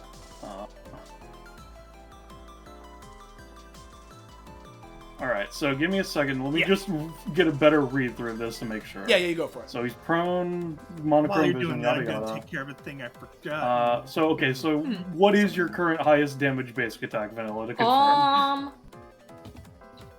I mean, would it count the ones that well, no, they both have the same. It's 5 damage. Yeah, it's whatever you're currently... Whichever one you would currently have available to you that is your highest damage, specifically. The highest damage one is the correspond with the 5 damage. Okay. Alright. Yep. And then, I guess to confirm, let me double check. What's this? Okay, so if the afflicted is logically aware that something they always feel something, it's basically, it doesn't matter if even if you know, it makes sense. Yeah. I'm going to say, is because obviously I rolled a 6, that means I would stab myself pretty bad. Yeah. However, that's assuming I only rolled a 6. But instead, I'm going to say that I rolled a 16. Yep. And you see, that's the thing, Gwydion, right? As you feel this, like, you know, as you're hit by this thing with Vanilla, you of all people here are able to, despite the emotions you're feeling and the compulsions to speak and act how you normally wouldn't, you're able to maintain some level of your own composure, right? Despite that, when being hit with Vanilla's weapon, you still feel this overwhelming sense of, obviously Vanilla isn't doing that themselves personally, but there's something inside of you that simply can't help but feel this emotional stabbing. However, with your more logical view on this and the scientific end of it, you are able to apply enough of your understanding of supernatural forces to minimize this emotional damage being sort of outside inflicted upon you, right? To a point where, in this case, you know what? Let's just say you're going to take 1 and that's not going to go across any of the network, right? Gotcha. But basically, you are able to, despite what it says of, hey, you always feel something from it, even if you logically know, you are able to leverage that along with your knowledge of how supernatural forces work to in this moment, it still stings, even if minorly, but there is a level of, like, you're understanding how this works. Yeah. So is that Cupid's turn? Cupid is going to... I misread it earlier, but Cupid is going to spend... Actually, no, Cupid is going to only spend 1 stamina. And have the new cherub that showed up a moment ago use its attack on you. On Nocturnal. That is private. It is a 14. Alright. Sorry, I rolled the die for... Yep, so that'll be 2 damage to Nocturnal unless anything's done. And 1 damage to everyone else. You know, I'm gonna Moonlight Mirage that. Personally, I'm willing to say that it works. I'm fine with this. Yeah, as And Yep. and this would prevent damage to everyone else because it's not rebounding, right? Yeah, exactly. Correct. Yeah. There we go. Yep. So That would be Cupid's turn then. Yep. You managed to have that arrow phase through you as it is now your turn, Nocturnal. All right. First off, gotta pay the upkeep. Let me see if I can get myself in the exact right spot I need to be in. 1, 2, 3.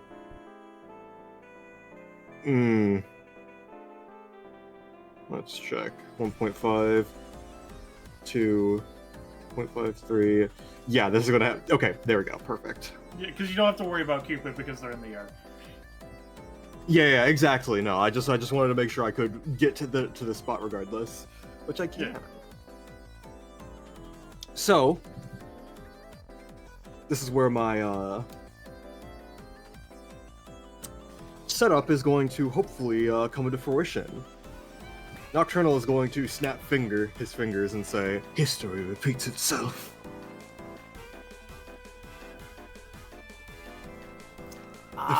Yeah, unfortunately, unless somebody has a way to buff that, as you... My roll bonuses are only to myself. Yep. As you attempt to snap and As a create swift this- action. Oh, yeah. As a swift action, I switch out my Moonlight Mirage ability for an ability that allows me to re-roll. Yeah, okay, buddy. Yeah, okay, buddy. Yeah, sure. Yeah. That is how Nocturnal works, yeah. Go for it. Alright, pal. Okay. History repeats. Yeah, history does in fact repeat itself, I believe. So you know what? Go ahead. Let's say Somewhere off in the if this is distance, just a so- standard self reroll, right? You know, let's say it's a 1 cost. You know, because I'd say that's Yeah. often they It's- cost that. It shares the same cost as Oh yeah, right. It does. So yeah, it would be. I mean, it would be a 1 cost anyway. So yeah. give history repeats itself a reroll then. Come on. Wow. History does repeat itself. History It does, did. in fact, repeat itself. As Nocturnal, you do feel like, you know, you're shifting. Like, it's weird, right? Where it's this aura of, like, the actions you're taking, you are doing them and you're taking the right steps to do so, but it's not working, perhaps in part due to... There's something with these psychic waves, man. They're throwing you off. Those damn psychics. This is my only way to give fucking. This is my only way to get fucking action economy at all. Yeah, No, unfortunate. that's very fair. Alright. Not to worry. Not to worry. Not to worry. Is that your turn? We can think about. Is that your turn? Let's be. Yep, alright. Alright. Gwydion. So, with that being the case, Yeah.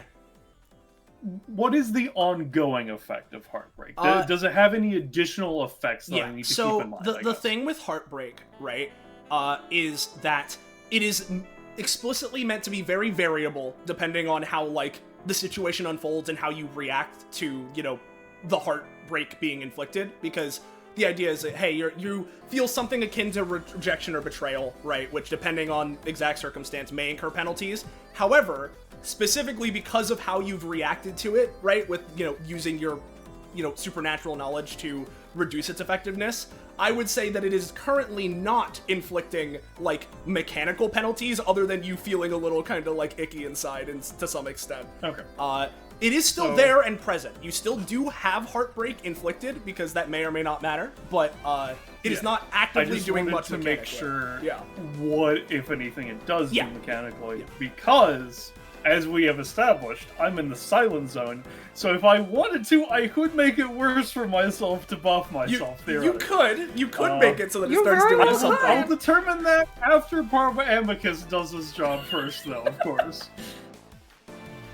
Fighting this motherfucking cherub. Yeah, I think that deals 2 damage to it, 1 damage to you, and everyone else. Alright, good to know. So I'm down to 5 stamina, so I'm not going to be making things worse for myself, though. It's a free roll, right? It does not does not require action economy. It is free, right? but Okay. difficult. Well, specifically with Heartbreak, right? Yeah, it's a standard but difficult free check, or a potentially easier check if another of your party members do it for you. At least for now, I'm going to make the free check, as it were. Alright, for the sake of it. Yep. Yep. It's fine. I'm fine. You are maintaining your a logical sigma, you know? Like, these emotions do not faze me. As he just kind of wipes his eyes, puts his goggles over them. Alright, now we can get back to business. As he just kind of like, not pats Vanilla on his back, but, you know, just kind of does this more journalistic. It's fine.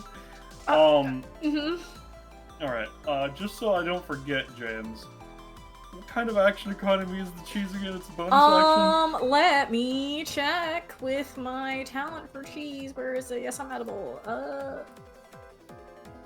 It's a bonus action to heal for any amount, and There you go. okay, so, because if I were to eat 10 stamina worth of cheese, right? Yeah. That would bring your max stamina down to 31, I'd and be fine. everyone in the line would heal for 5.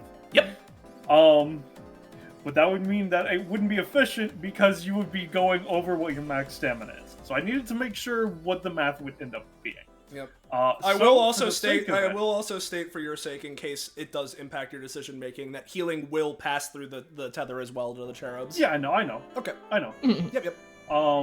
I'm going to, as my bonus action, eat 5 stamina worth of cheese. Alright. So that means that Vanilla's max stamina goes down by 5, and everyone 1 down from me heals for 3, and everyone 1 down from them would heal for 2, because it is halved rounding. Yep. So the cherubs heal for 2, Nocturnal Vanilla heal for 3, Gwydion heals for 5. Alright, I'm gonna mark my max stamina thing with just like a little indicator of some kinds. That way I don't forget and mess up my stamina on my character sheet. Yep. Are you, do you have the healing handled bell on the cherubs, or? I've got the cherubs. The okay. cherubs are already healed. Gotcha. And with my main action, what I am going to do is I am going to effectively, I'm going to step to here, and I'm going to attempt to finish off these 2 cherubs. Alright, let's see it. As this one hasn't been hit much, except from chain damage, right? To confirm? Yeah, except from chain damage. Yeah. And it has taken a lot of chain damage. It has been here since the start of combat. Right. So and I'm it's gonna the go only one to still be from the start of combat. Yeah. I'm gonna go even split. 3 on this one, 3 on this one. The first 3 will be against the one connected to me. Alright, let's see it. I just needed to heal before I threw them out in case because I didn't want to knock myself out. Yeah. No, I get you. Alright. Alright, so that would be 2 solid hits on the bottom one, 1 solid hit on the top one, and then 1 like average hit of an 8. Plus 1, so it's 9. It's basically 4 and 4 to both. Yeah, so 4 damage to both of them.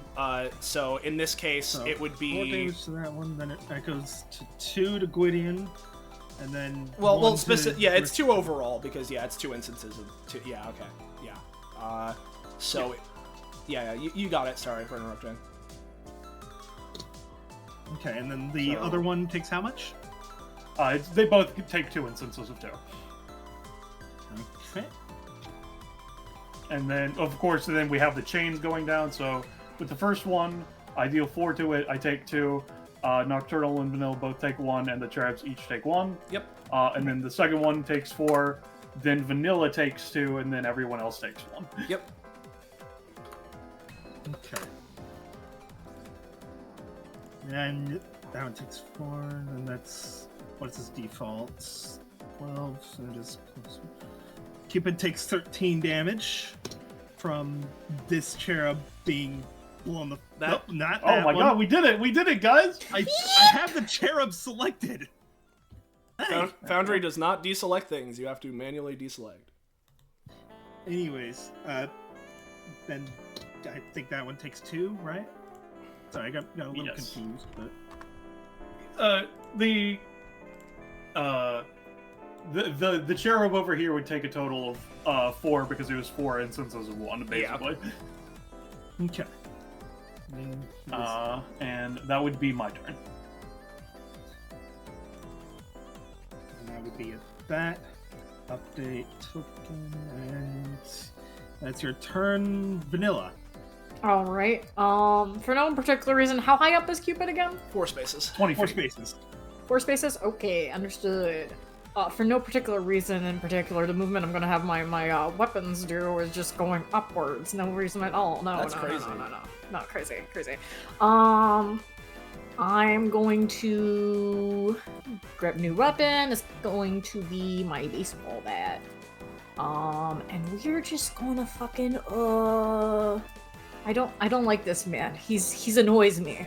I don't like his existence. Oh. So we're going to, because he's been a problem child. We're gonna go up here. And you're just gonna, you know what? I'm gonna use my X cost actually because I want to get rid of this man. So I'm just gonna spend 2 on my X cost so I get to use it twice. Which Please one be is careful. it? I'll be careful. I'll be, I'll be so careful. I just want to kill this man. I'm the one directly connected to that one. Oh, right, you are. Never mind, actually, then. We're just going to attack with the bat. I forgot about that. I would like to not kill him, Okay. actually, so. Yeah. We're just gonna normal do baseball crit. bat in that case. Don't worry Oh about yeah, it. you're good. I get to roll this time! Yeah. So 5 damage to this guy, which is 3 Fine. damage to Gwyd, 2 to Nocturnal and Vanilla, and 1 to the other cherub. Cool. There we go. He's still alive, this bastard. Alright, and then, once again, we're going to release another weapon, so I have now 3 floating around the field if this succeeds. Yeah. Yep. And then you could, yeah.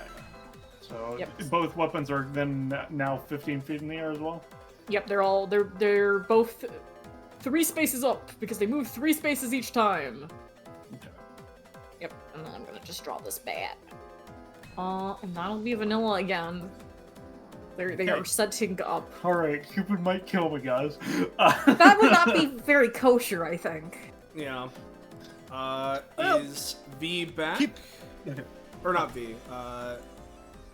No, it's Cupid's turn. I'm fucking skipping The answer is yes, but you know. okay. Oh, so what was... Okay. What's the current roll for recharge? It would be... Is it on 5? Yep, a 5, so... Nope, still on recharge. Oh, thank God. And it gets 1 more cherub back, so we're back up to 3 again. Oh god Yep. damn it! Thank you for reminding me, so I didn't have to do that halfway through the turn. If it means anything, your dam is holding pretty well in the bottom right. Oh, and you're damn sure it's a good dam. Of course it is. Damn sure. Taking 14 stamina before the combat starts is not my best decision, but is what I will say. Maybe not. Especially maybe in the not. combat where you deal recoil damage for doing anything. It's fine. I'll give you some cheese after this. I was just really hoping that these motherfuckers would have melee attacks, because the thing I gave Nocturnal is better against melee attacks than fucking all archers. It's okay, it's okay. Compulsive command means that you guys have a harder time hitting Nocturnal with melee attacks. Oh, true. That's It's like, I didn't think of that. my melee attacks in my hand. That's great. Yeah. Listen, Yeah. Parva Amicus, he's not biting Nocturnal anytime soon. Oh, yeah, that is for damn certain. Perfect Amicus should be the next target, actually, I think, of the affection. I think that'd be really I could interesting. do something real mean. So, The thing is, there's two things. One's cool, the other's effective. Just go cool, just go cool. Yeah, just go cool. I mean, cool is more terrifying for you guys. Actually, never mind. Yeah, trust me, if the cool thing is the thing I think of, I mean, it's certainly, it's still a problem. Oh, it is absolutely a problem. Fuck it, I'm gonna use Death by Broken Heart on this cherub. I wonder what the roll is. You are so lucky that failed. You know what? We're so lucky that we didn't even need to see the dice. You know what? Let's keep that private. You know what? You guys don't get to know what that is. Okay, cool. As It's just that brokenhearted, you see. there's Yeah. a moment where Cupid like glowers down on this cherub, and like all of you feel this sudden, intense bout of menace before it just instantaneously clears and like fizzles away.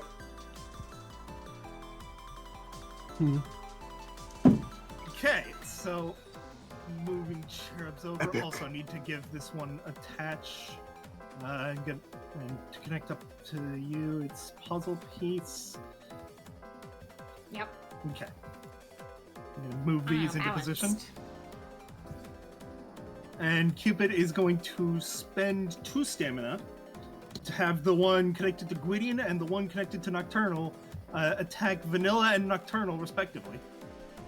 Alright. Vanilla first. Alright.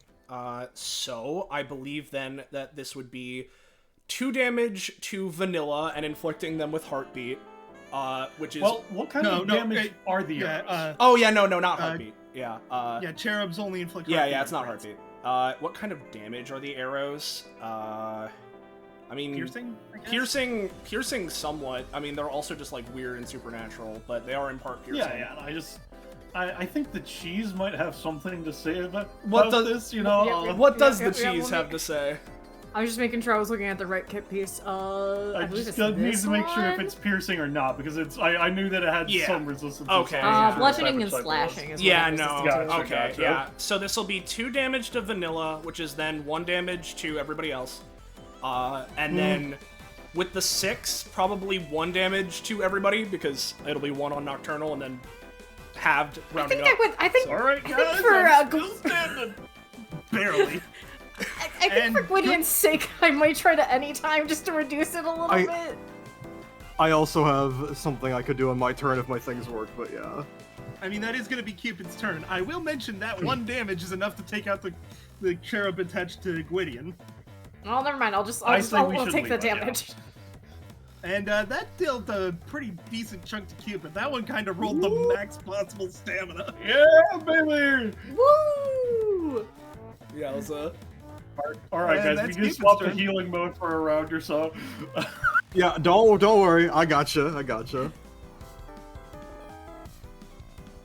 Alright, what's your turn?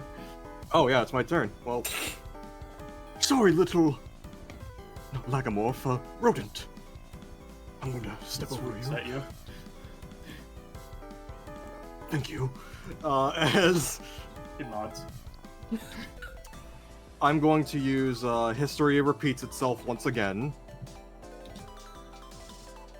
Once again. Please. You have your reroll. I have my reroll. Okay. Alright, we'll see the Alright, reroll. Nocturnal. Come on. Yeah, you got it. It's You got not it. a fail! You got the bare minimum that I would allow for success. Yeah. Let's. Thank fuck. No, this is so important. Yeah. I actually have action economy now. Let me make this a good Since this is the moon, okay, I'll make it. Not the color I wanted. All right, let's. I mean, we can see it. So It's not the right size either. Oh. Well, never 4 by mind. 4, right? 4x4. It's a 4x4. You're right. 4x4. Well, I can change the color. Okay. Configure default. Well, sorry. Oh. 1, 2, 3, 4. There we go. Alright. And I was really hoping I wouldn't have to use my reroll so I could switch my anytime to a healing anytime and then use it on myself and then Gwydion, but Yeah. you know. That's We the have cookie this. has crumbled. You have this now, and you can start your fucking your shit. So. All right. Yeah, well, I mean, stay in the zone because... No, I have to use it as a fucking bonus action. Sorry. Yeah, it's fine. It's fine. You're good. It's set up. I guess that's all that matters. Yeah. Yeah. All right. So, my turn now, right?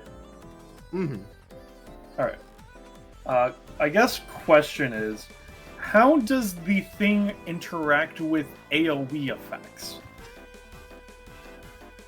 The Question. chaining. I would say Yeah. that each instance of damage dealt would chain. Yeah, but And it it might would- scale it a would little inflict bit, just depending, because, you know, that's obviously quite a bit. But it does scale, it definitely does chain a little bit, that's a little bit, at least, you know? Okay. You know, you gotta make sure of these things, right? Yeah. All right. So, he just kind of clears his throat. All right, Vanilla. You choose the word. I don't really give a shit right now. Can you give me something to help us with the health problem real quick? Vaccination? I don't know. Not the one I was thinking of, but it is one's for combat, so I guess that works well enough. You want to cure yourself of love sickness? You want the vaccine for love? That wasn't really what I was really hoping you just said heal or something, but I gotta take what I was given. So what I'm gonna go for is Expecto Patronixum. Yeah. It can be if I'm using it as the main action, Mhm. and if I use a one-word version, the action's effectiveness is greatly enhanced. Yeah. So I'm trying to vaccination us, I guess. Yeah. Vaccines are here to boost your immune system. That's true. And I'm trying to make us immune to dying here, Yeah, That's what we're going Immune for. to the forces That's of a of 19 death. total. Okay. I'll ask this, right? Because you rolled Yeah. that high, right? Do you want to focus it entirely on healing, or do you want to lean into the vaccination bit at more so? I want health. Yeah, man, okay. please. Yeah, Vaccine listen, against death. I'm giving you the choice because I'm vaccination putting is myself to to -3 to Yeah, do okay. this. So let's see. How much healing? I mean, this is quite a bit. Let's say, in that case. Okay, how about, yeah. as it were, because it is vaccination, and vaccines are administered to one person, and Yeah. then it's through herd immunity. Yeah. I will focus the effect on myself. Yes. Yeah. specifically. Okay. You know what? Yeah, that's As a way opposed of to going flavoring for an AoE because of Yes. the word chosen Yeah, here. yeah. You know what? That actually that's a good idea. How much should And hey, we healing go? does chain. Yeah, exactly. How much healing should we give?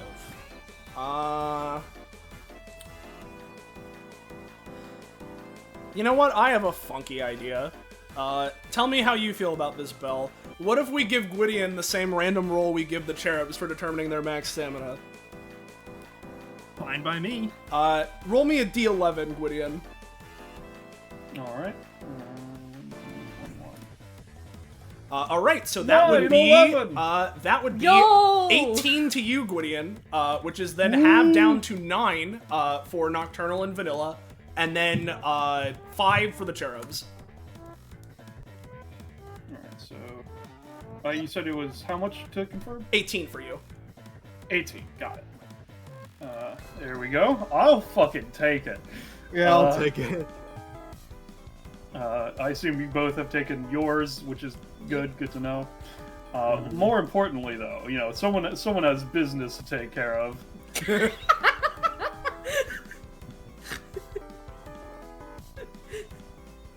Yeah, alright. You can deal 2, which will then deal 1 damage to everybody else. Alright. I get -2. And then I still have my bonus action. So, So- real quick, oh, yeah. before you move on too far, I will say that healing overhealed this cherub. They can overheal. Okay. I mean, that's good to know. It is That both is good to know. beneficial and dangerous to you because you have to cut through more HP. But the amount of it increases their maximum stamina to their new value, Oh, meaning that's that Cupid fun. will take that stamina. Yeah. Will take that damage. Yeah, it's a double-edged sword. That's a lot of what this combat is. So, Okay. Okay. Let's heal him. Okay, Let's heal him yeah, with stamina. All right. So, a fun thing about the Parva Amicus is that he doesn't have just one. So I'm going to spend my bonus action, right? Get him. Get him! let's get him. This one will be 3 damage to the cherub, which means 2 damage to Nocturnal and 1 damage to everybody else. Oh. Oofta.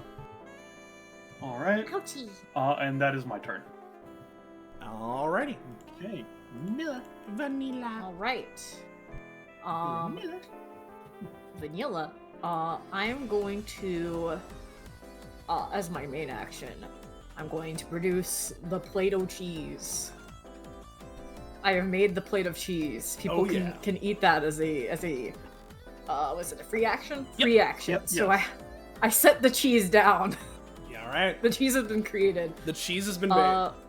The cheese has been made. And then before anything else, I'm gonna just, just for no particular reason, I'm just gonna position my weapons. So this one moves up 1 more space and then moves over, and then this one moves up 1 more space for no reason. No reason at all. No reason at all. No reason at all. And then I hope you're keeping in mind you're gonna have disadvantage on the actual attacks you make. I know, Yeah. but if I have multiple attacks, then and then I'm just gonna, for no reason, we're gonna move, I want this one. Come on. Move. I don't know why that one is moving. Okay. Oh wait, it's because I have my tools selected wrong. That's why. I'm a dingus. Nope, it's still not moving. The pink one is going to be over near the rats. I can't move it for some reason. I can do that. Okay. And by the pink one, I'm going to assume you mean... The one above me. Oh, it Yeah, might the be one because above Nocturnal's area is in the way. Oh, that would do it. Okay, I didn't know that affected my lines. Yeah, I didn't either. Here, let me go ahead. I'll put that on the top layer. And That's There we cool. go. That's crazy, dog. And then just so I can pop off the weapons in case I need to pivot later to support, we're going to just we're going to use the swift action, and we're going to pop over to my bat right there. So I'm just Yeah. gonna click on that. Wherever the fuck that went, we'll just use the letting go piece. Yeah, vanilla, there you go. Pop over here. Yep. The bat is, I think it's 5 damage, 1 range. Yes. Yep. And this is on the cherub next to you. Yes. Okay. If it's that, it's 5 damage to the cherub, 3 to Nocturnal, 2 to Gwydion and Vanilla, and 1 to the other cherub. Cool. Neat. Okay. Nice. -2. Got you. All right, and then. And then swift action, move up to. We're just gonna grab the Liquorous one, not the Liquorous one. I'm a ding dong. The other one, The Gwydion dagger. The Gwydion dagger, yeah. the Gwydion dagger. Yep, that one right here. Yep. And we're going to use that one real quick. On That Cupid one doesn't have a or, kippy, so we're just gonna roll. Oop. And then that this has, on yeah, Cupid? it's a 3 anyways, but Well, yeah, roll disadvantage just in Let's case. see if it's not just in one, case it's a no. Just in One, case you yep. crit fail. Yep. no, No, that's there's 2 ones in it. ones. though, There's 2 ones. as That Vanilla, one fails. you dash up to grab this dagger and try and slash it into Cupid. You are forced to meet her gaze, paralyzed mid-swing, and she can now use compulsive command on you. Just gonna post interesting. this part, and it did not close the cherub's tab like I told it to. Whatever. Neat. It can be inconsistent with that, don't worry about it. Anyways, yeah, can use compulsive command on you, so let's do that. Ooh. Now, what to have you actually do? Don't hit in me. the air. I mean, the most logical thing would be to have you grab any weapon and smack a teammate with it. Or yourself. Bonk self Don't hit in the me. head, like. How big of you? Which weapons are which? This one's Cassandra, right? That's the Cassandra bat. Yeah, it's this baseball one is bat, Lycoris. magic blood dagger, Gwydion dying dagger. I don't like It would be Gwydion. really funny to use the Gwydion dying dagger on Gwydion, wouldn't it? It would be. I don't know. I don't think that would be very funny. It would be. Don't you ironic. lecture me with your $30 goggles. Gwydion dies. Honestly, Gwydion has been getting enough torment. I can kill Use the the annoying. dagger on Nocturnal. All right, Vanilla fucking dashes through the air, swings and misses, and then is forced back to the ground and stab Nocturnal.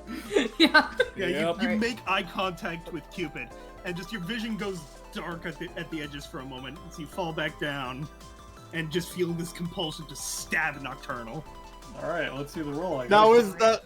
Well, yeah, go on ahead first. Let's see.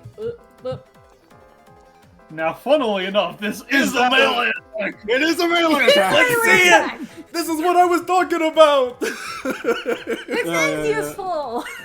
It is useful. It is a 25 flat % chance to miss, so I guess I'll roll a d100. Yep. And Okay, let's say that the Yes. you know what? I'll leave it up to. Okay, well it doesn't matter. I was either. thinking... Oh, well, I I guess was it thinking does. the 17! fir- It missed! Genuinely, I was thinking it was the first 25 that would... Yeah, that's what I was yes, going to so- ask before the roll came through. Oh, okay. But if that was what like, you were genuinely, thinking, I was... yeah. Yeah, that was genuinely what I was thinking. Like, I would have stuck to it, so yes. Then in a maneuver that involves This dagger every isn't for me dying, now is it? as a maneuver that involves every actor in the party, Cupid forces Vanilla to slash in a Nocturnal, but it is Gwydion's power that deflects the blow. Yeah, like, just to describe it, it's like Vanilla, you, like, stab forward. You're like, oh no, I'm gonna... This guy's, like, weird, but I don't want to, like, kill him or anything, but, like, the darkness sort of surrounding them sort of obfuscates where you hit him, and even if you... And as you think you've, like, sliced their shoulder, it's just like they step to the side, and it's like nothing happened. Oh, sorry. You are... forgiven.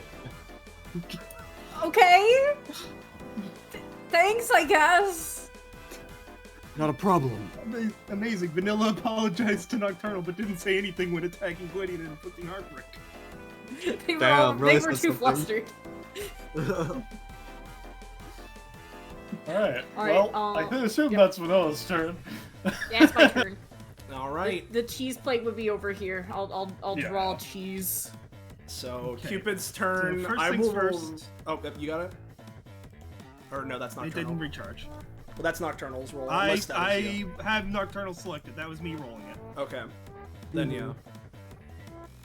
It's fine, guys. They'll Anyway. never use that ability ever again. Never ever. Why would they?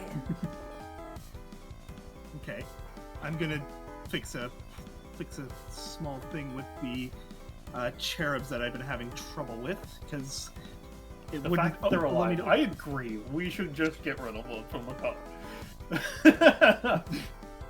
Anyways, new cherub. Yes. D11. Make sure it is a private GM roll. Okay.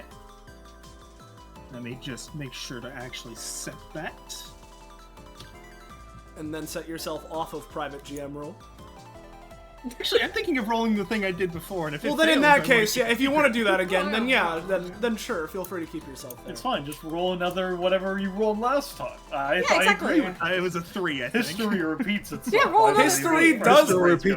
We've History. history has shown that it repeats itself. I almost forgot to actually hook up give the thing. I don't know why this fool is not giving the Parvaya Makai any strength. It's its own fault. It's you not know? fair, dude. Probably should, but whatever. I'm gonna use secret action on the cherub. Damn it! So you can See, see history, the number, in right? fact, We wanted to repeats succeed itself. anyway. Another 3? I'll leave it up to you, and if so, I mean, Cupid has no action economy outside of a as is the recharge and intent. bonus action. I'll leave it up to your judgment on whether or not you want it to succeed. But I could see, considering it tried it last time, that, you know, hey, this is normally would be a fail roll, so if we let it succeed, there might be ways to, you know, it might be slightly easier to deal with. Easier manipulation. Yeah, but if you, we can make it work if we want. Yeah, sure. I like this plan. Sure. Okay, so death by broken heart. Cupid dooms one of the cherubs, specifically this one. And since it is below half health, it ironically heals for 1d5 stamina. 4. Okay. Well, Do we heal from this? Normally, we wouldn't tell them how much they heal, but yeah, you like know. I was gonna say, it shouldn't be secret. We would still know because it would go down the grapevine, wouldn't we? Or The idea, does that not happen? in this case, the idea is no. Like, this one is supposed to be secret. Oh, so. the result being hidden from players. Yeah. Okay, yeah, this one is supposed to be secret, but whatever. I think it healed for 4, guys. I guess this healing doesn't change, I suppose. That's what I was just saying, yeah. Prevents them performing actions of any kind while doomed. Survives past Cupid's next turn. It violently finishes Should've had its him bisection, dealing damage. Oh, guys, I think we need to kill that one now. Die! Like... I was already gonna aim for that one, so cool. And Cupid's gonna spend 2 more to have the cherubs both attack your rats. Ooh. If they I wonder hit, what the no rules one they are. wants to suck. know. Oh, I'm still on private. Whatever. Yes. Yeah, alright. Well, the so second one one of can them hit. gets like bipped for 1. Yeah, the second Got one it. bips one of them. This one. Yeah. Okay, that one. Alright. And since they're not connected by threads, that doesn't echo. It's fine, I guys. guess actions of any kind does include movement actions, so I can't have the Doom Cherub run away. Oh well. That's gonna be Cupid's turn. Alright. Nocturnal. Alright, so first things first, I'm going to use my swift action to change my anytime once again. Now this is going to sound weird, but I'm going to make it a healing ability with some very specific properties to it. Sure. Because how I want it to work is that it's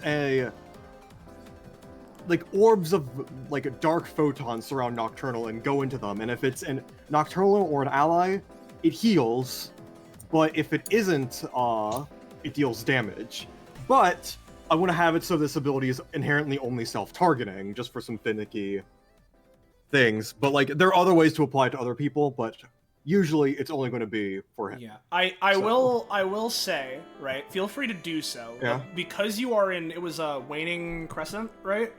Yes, it's darkness. The damage part would probably be stronger than the healing part if we're going with the idea that darkness damage, light healing. I don't know if that's, you know. Sure, like, the reason why I'm having damage even be incorporated is, like, in part because it is, like, darkness such, and I want to still make it make sense with, me making a healing ability, that's, so... Yep, no, that makes sense. Regardless, I'm only gonna, like... By base, it only works on myself, so I shouldn't even worry about that damage thing, right? Yeah, but theoretically. We'll see how it goes. So, swift action, anytime, just gonna roll that. Cool. How much do I heal for? Yeah, because this would normally cost 1. I say normally, it would cost 1. Yeah. So, let's say, because the healing is weakened, but you rolled pretty okay, let's say it's 3 to you, which means 2 to Vanilla and Gwydion, and 1 to, and also your Cherub, actually. And then, 1 to the other cherubs. 2. The main cherub connected to Nocturnal gets 2. This one gets 2, these 2 get 1. 1, 2, 3, 4... Wait, hang on. I was right here, right? Yes. 1, 2, 3, 4, 5. Alright. Effectively, Nocturnal is going to use Haywire Haymaker on this thing to punch it, and potentially punch it into the area. Let's see it. But if not, I do have a backup plan. Alright. Okay. Yep. And I'm advantage incorporating. Yeah, and also I should mention I'm incorporating aspects of the anytime I just made. Oh, but it's an enemy, so it's gonna take extra damage. Okay, well then in that case, since you are funneling a created ability through this attack, it will cost variable stamina. Don't Let's forget you have say, advantage in your mode. Yep. Yeah. Okay. let's say in this case, because the idea is that since normally it's an anytime, you could probably do something funky with this, like even on its own. So let's say you're paying 2 stamina to funnel it, right? Yep. So Sounds you good. pay 2 stamina to funnel it. You're dealing 4 damage at base plus the 2 from your form, and trying to knock it back. Okay. In which case, I think I'm fine with that personally. Which would then mean that,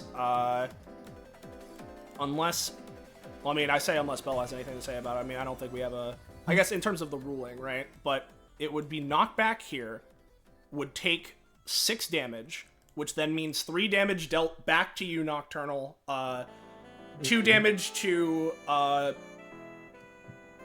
and then 2 damage to Vanilla and Gwydion, 1 damage to the other cherubs. And then, oh look at that! It's in my zone. History repeats itself. I'm going to use my bonus action. Use an instance of Haywire Haymaker again with Okay. those properties on the cherub, so it dies. Yep. Advantage. History repeats itself, in fact. Yep. Since it is the same version of Haywire Haymaker, right? You will need to pay another 2 stamina, I assume. Yep. So it'll be. Well, actually, let me double check because can use the last anywhere. I suppose it would cost stamina. I was wondering, like, would it cost stamina if it's just me casting that? I think it's fair enough that it does. Yeah, fair enough. Especially at my prof level. But Yeah, exactly. That's sort of the thing I'm thinking, is that if nothing else, that's sort of like a prop thing. But anyway, another 6 damage to the cherub, which means so effectively the same thing is going to happen there again. So Nocturnal, you need to pay the 2 cost. Then you're going to be taking 3 echo. Vanilla Gwydion, another 2 echo. The 2 cherubs, another 1 echo. Oh, help me! Hold on, help me! need friggin' tokens. Okay, so 6 damage to the one being hit. How many do the others take? The other cherubs take 1. The cherubs are taking 1 each. Yep. Okay. So, that sets this cherub down to -5. Whoa! So it's, Goodbye, bitch. 15 damage to Cupid.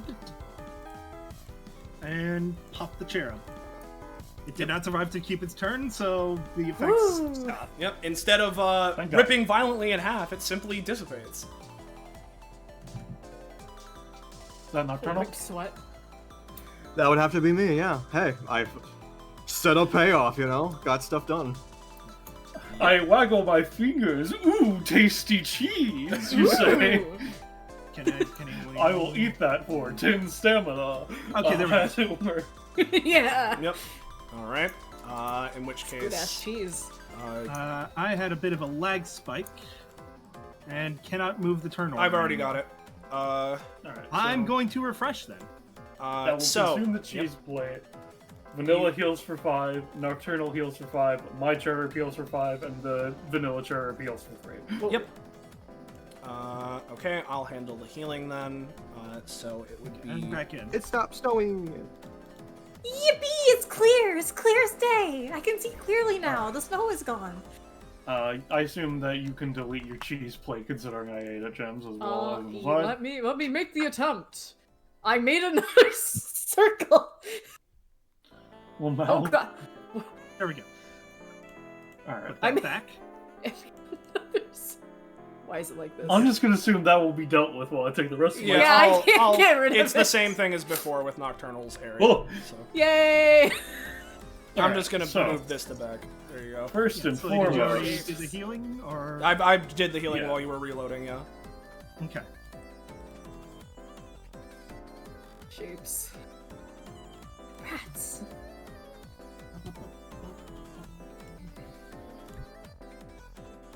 There we go. We have to make sure they refresh their opponent. Yeah, of course. I'll just collect a roll. They're both being of the vanilla cherub.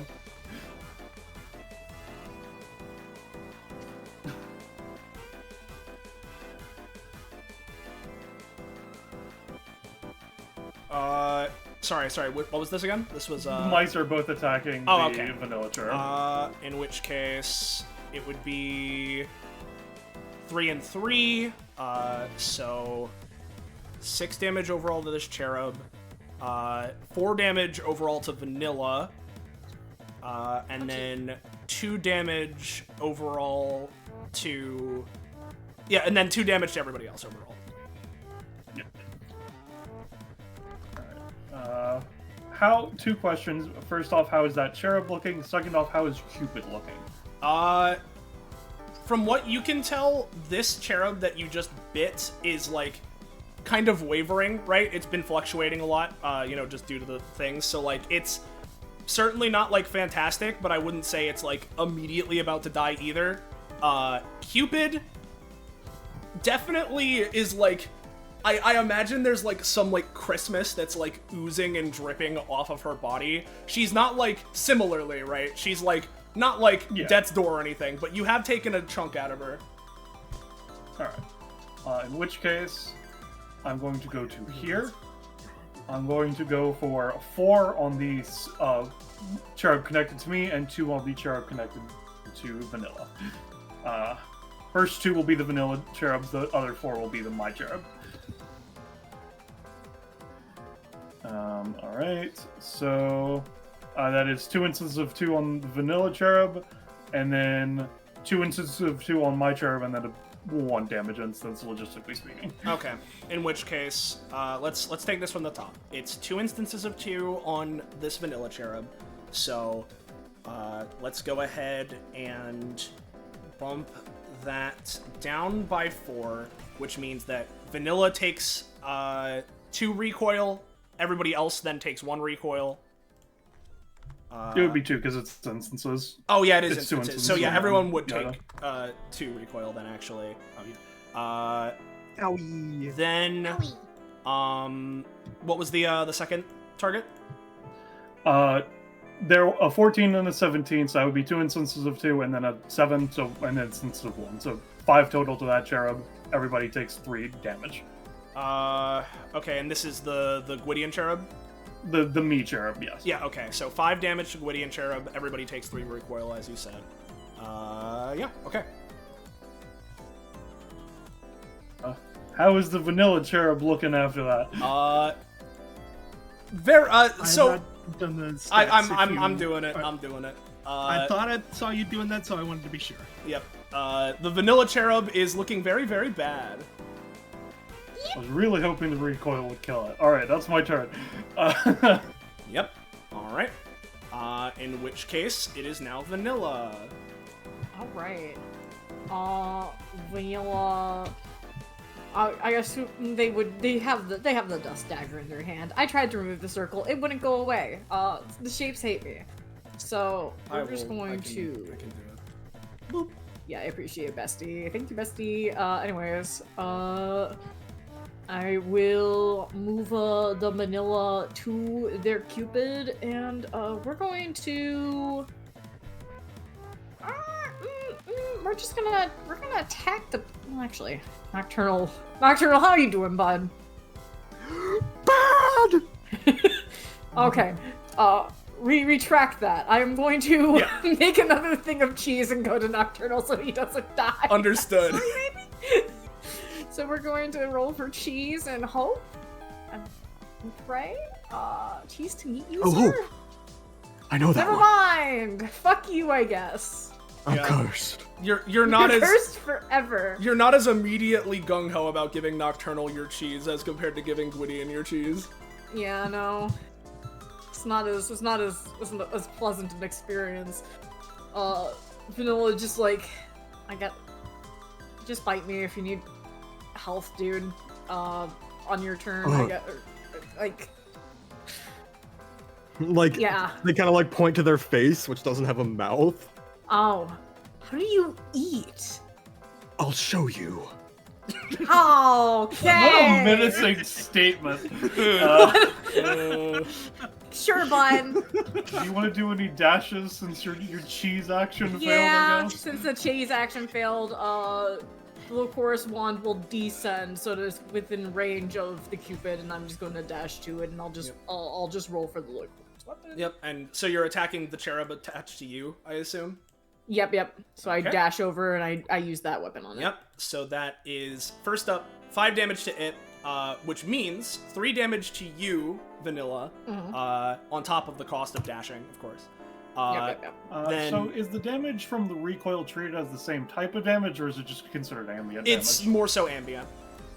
Okay, just making sure. Yeah. Snaps fingers, dang it. Yeah.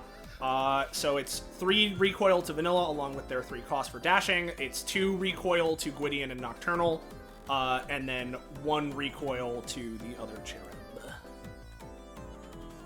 It is not letting me. How many deselect recoils? the- Sorry, blank. take 2 2. recoil. Oh, 2, yes. Yep. Gotcha. This guy, I can handle it. Will take I already did. 5. and that puts him. That is 19 damage to Cupid. Yep. Oh pretty yeah, good. baby. Alright, so we're down to only 1 until it summons another one. Hey, we're making progress. You're down to only 1. Vanilla, is that your turn? Yeah, that'll be me. We're down to only 1. It's Cupid's turn. Another one is summoned. Yeah. It's fine. We've made progress. We're creating the funnel. Specifically. Where did it post? While you're handling the cherub, I will roll the recharge.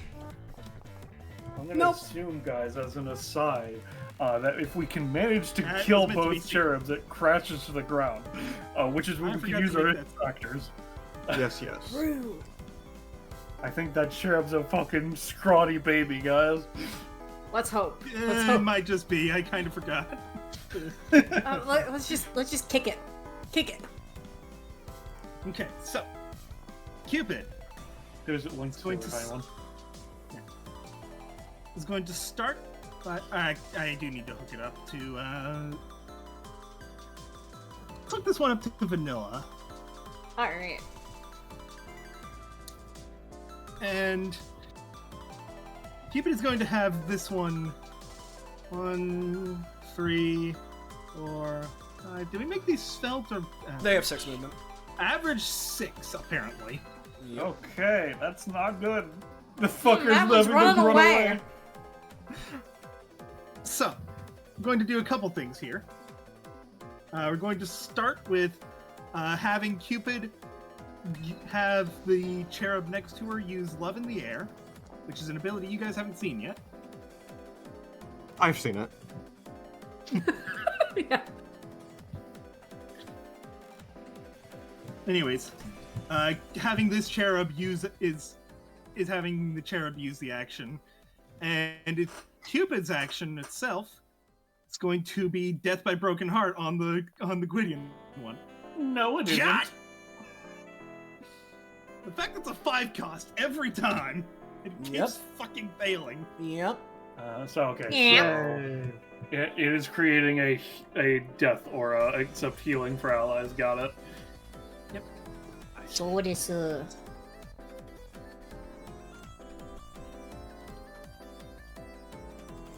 Okay, it's using the vanilla cherub as a fucking heal bot. Okay, I got it. I understand. I understand now. Let's see, 2 space aura, that is... I'm doing this right. Yeah. Okay. So just gonna put that there and activate it. And yeah, heal bot. And that's all the actions. So Alright, and because it is 20 feet in the air, I fucking hate Pythagoras so much. I think only me and Vanilla are within its own personal aura, I'm pretty sure. I think Nocturnal is safe. I mean, Cupid doesn't have an aura right now. He's using that to reveal the ability and have the cherub use it.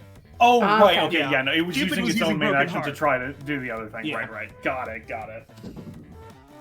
Okay. But yeah, that's Nocturnal, your turn. eat me? Eat me. How You know you want how to. close to Part of the natural order! You don't want to be breaking the natural order! So here's the thing. I want to get to that cherub down there, which I still might be able to do, actually. Eating you is a... What type of action economy is eating you? Free Also, do action. I have to be I think adjacent? it's a bonus action. Bonus action, right? Bonus action, yeah.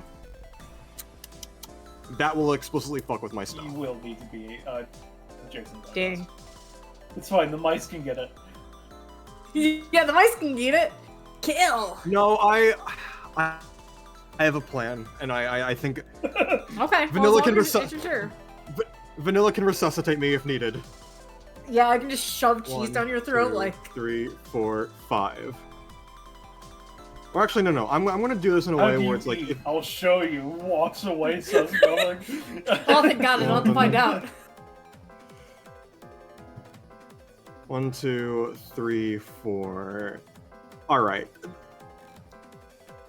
Now Vanilla can probably get to me if I need it, but just to make sure, because I'm going to be switching my Lunar Bullet slot from Crescent Blade back to something Lunar Bullet-esque. Okay.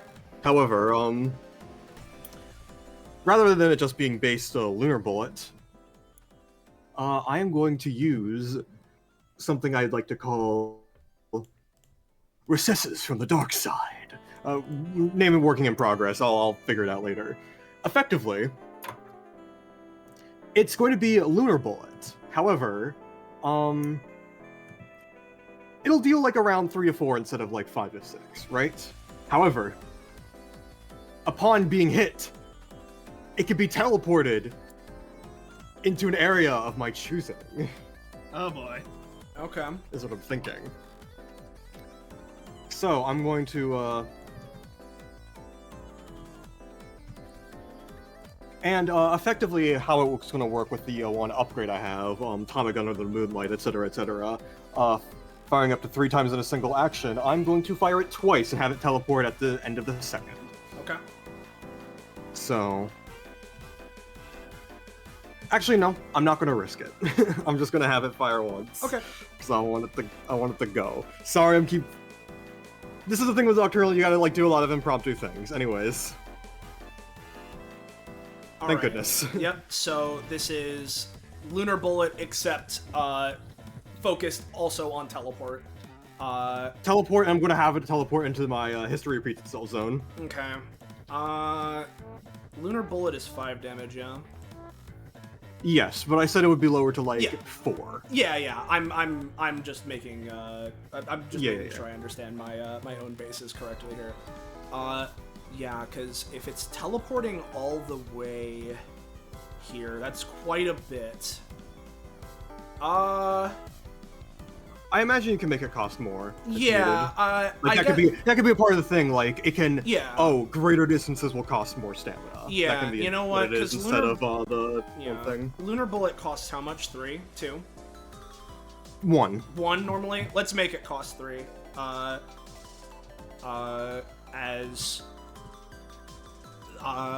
the cherub will be moved into the area. Yeah. Okay, so moved over to How much here, damage was you it? said? Oh yeah, right, also damage. That was, yeah, you were saying like Yes, 4 it's damage, so let's say 4. So 4 damage, to the cherub. And you know what? Specifically, you did roll well on this, so, you know, I said I made it cost 3. Let's make it cost 2 instead, because you're about to be taking 1 recoil, Nocturnal. So you can still be up. Okay. Okay. Yep, so it's the... So I'm still at the stamina I'm at. Yeah, you're still at the effectively, I'm just, you're still up, is what I'm trying to say. Yeah. It would be 4 damage to, then 2 to Gwydion, and then 1 to 2 to everybody me. else. I already took it. Yeah. Yep. All right. Is Okay. that you, Nocturnal?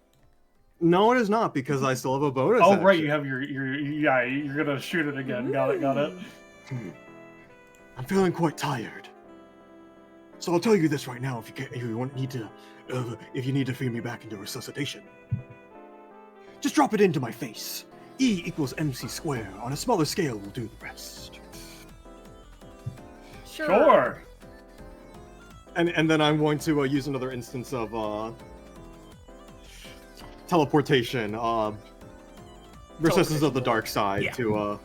to get another instance of it. This is much harder to dodge, Yeah. etc. So, yeah, let's do that. Ooh. Yay! Yeah, another 2 cost, but you send another shot right into this guy. And do you want to move him anywhere? Let's move him all closer to Vanilla and Gwydion so they can just get him. All right. Do you have a specific spot? Just because you did roll pretty darn well, so Directly above Gwydion. Okay. So it takes. So the Parva Amicus and Vanilla can get to it. It takes the 4. Gwydion takes 2. Did you already do that, or? I just did that, yeah. Sure. Okay. Gwydion takes 2. Vanilla, Nocturnal, and Cherub take 1. I have not taken the other cherubs, so you can do that, Vel. Okay. -1. -2 as a Nocturnal just like photons That's and particles unfortunate. begin to like fly off of them as they just flop to the ground. All right. Alright. Okay. So, I guess it's Gwyd's turn. yeah. I have some ideas. But I really would like a cherub to be on the ground to be doing these ideas, or Cupid to be on the ground to be doing these ideas. I'll do that later though. So, what I'm gonna do is, yeah. Let me double check something real quick.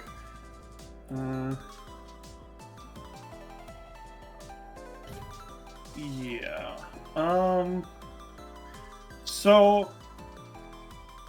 Oh god. Okay.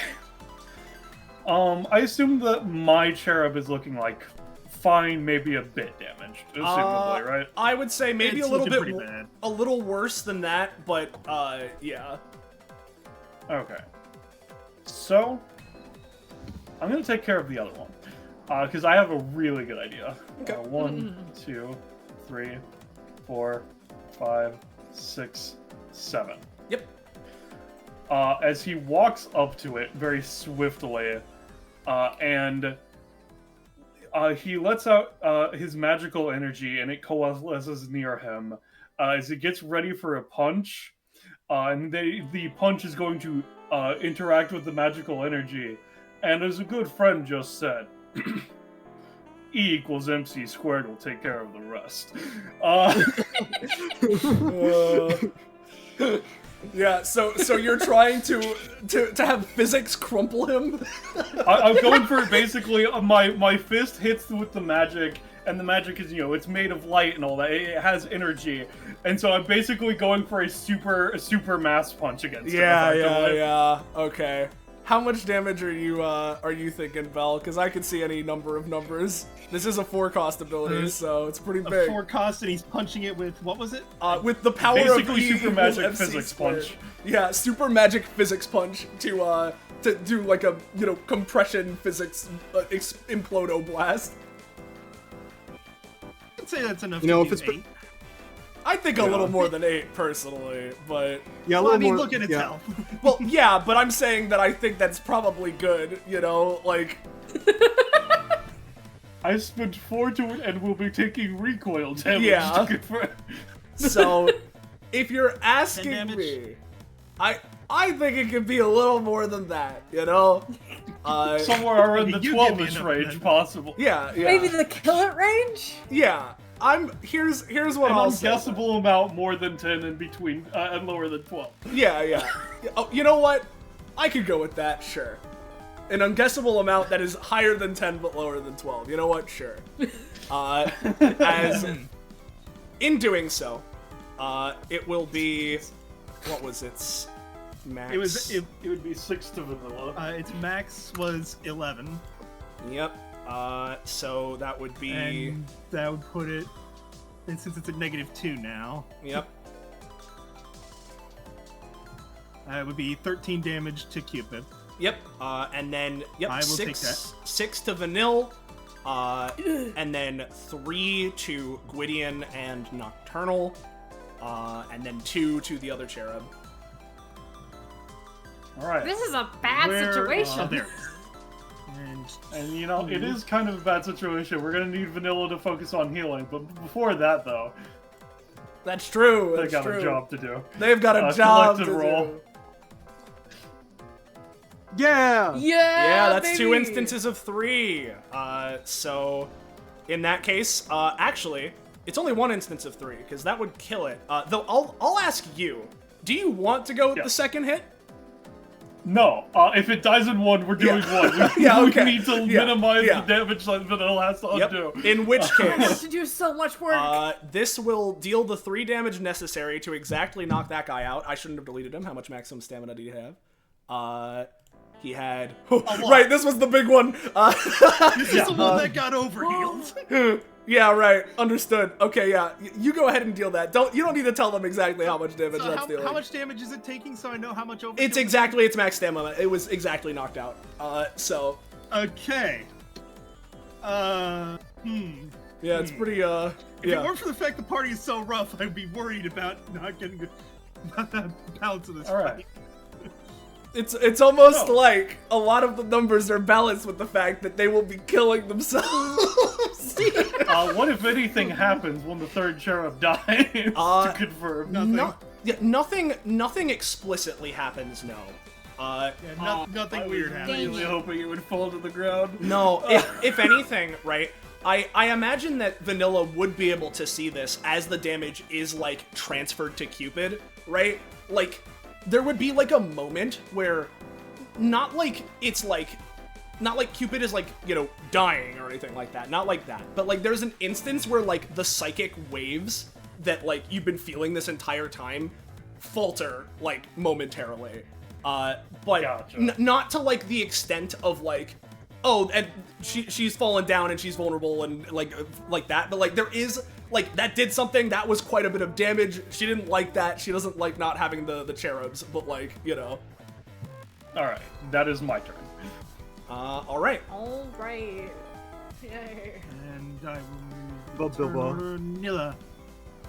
Alright. Alright, we're both less than -5, so, you know, we're not that far down, at the very least, Vanilla. That's true. That is, that's very true. I think what I will probably try to do, let me just check to see if my string cheese has a range. Does it really have a range? No, not 6 range. It's range tether. So either way, I should be fine. I'm going to prioritize Gwydion for unknown reasons. Completely unknowable reasons. Unguessable amounts of reasons. So we're gonna run up to Gwydion. Yep. And then I'm going to try to string tether Nocturnal towards us. Okay. So I'm gonna try string cheese. That's it. Blip. Yep, I'd say, I'll give it to Pull you. the bitch. Yep, that bitch can be pulled. Alright, I'll take my cost. Yowie. Yowie. Yowie. Yeah, that's what's going on. Yowie between you zowie. two. And then let me see, I'm at that much, so I'm gonna feed like Gwydion, like what are you at? What are you at? -3. -3, okay. I'm trying to do the math. I'm bad at math. 36 max, minus 6, yeah, fuck it, we're all connected. I'm gonna feed you like 20 of me, because I'm just cheese. Or should I? I would suggest if you do 20, that will put you at flat max of what your current max would be, but your max would be 16, so that's up to you. Maybe 15 instead, just to have more of a buffer. Alright. Yep. So we'll do 15 cheese plop. And now I don't have to deal with the consequences of what the hell is Nocturnal feeding gonna look like. Alright, so Vanilla and Nocturnal both heal for 8 in that case. Yippee! Yep. Plus 8. So that means I'm still only my at 5. You're down to 21 max. 21. Thank you. I'll make that in my little notes. And then I will make the cheese plate to hold here for whenever Nocturnal may try to cheese. So cheesed. Thank Huzzah. God for the cheese you cheesing to Yep. me. That's all I can tell you. Yeah. Thank God for the fucking cheese, man. You have made the cheese plate for Nocturnal's consumption. Yep. And I don't think I'm gonna spend any cost on doing anything else, so I'm just gonna stand here. Alrighty. In fear. Which means Cupid's turn. Cupid's turn. You handle the cherubs because I will post this in case it was not cognized. But specifically with cherubic grace. Yeah, it gets a full restock. Yeah, it gets a full did see restock. that. Yeah. So there are 3. You can handle them and their stamina. Make sure you're on private roll and don't say what the number is out loud. Good. Good. I almost forgot. Yep, that's why I said it. Thank you. All right, this one has 16. That one has 25, and that one has 82. Oh, no Oh my recharge. Still no recharge. Yeah, go fuck yourself. It will have it Cupid. next round though. Not if you kill him first. Give me a second kill. To handle numbers. Let's see, that one is that. And how much is that on a scale of No, 11 that to one is 30? that, actually. That one is...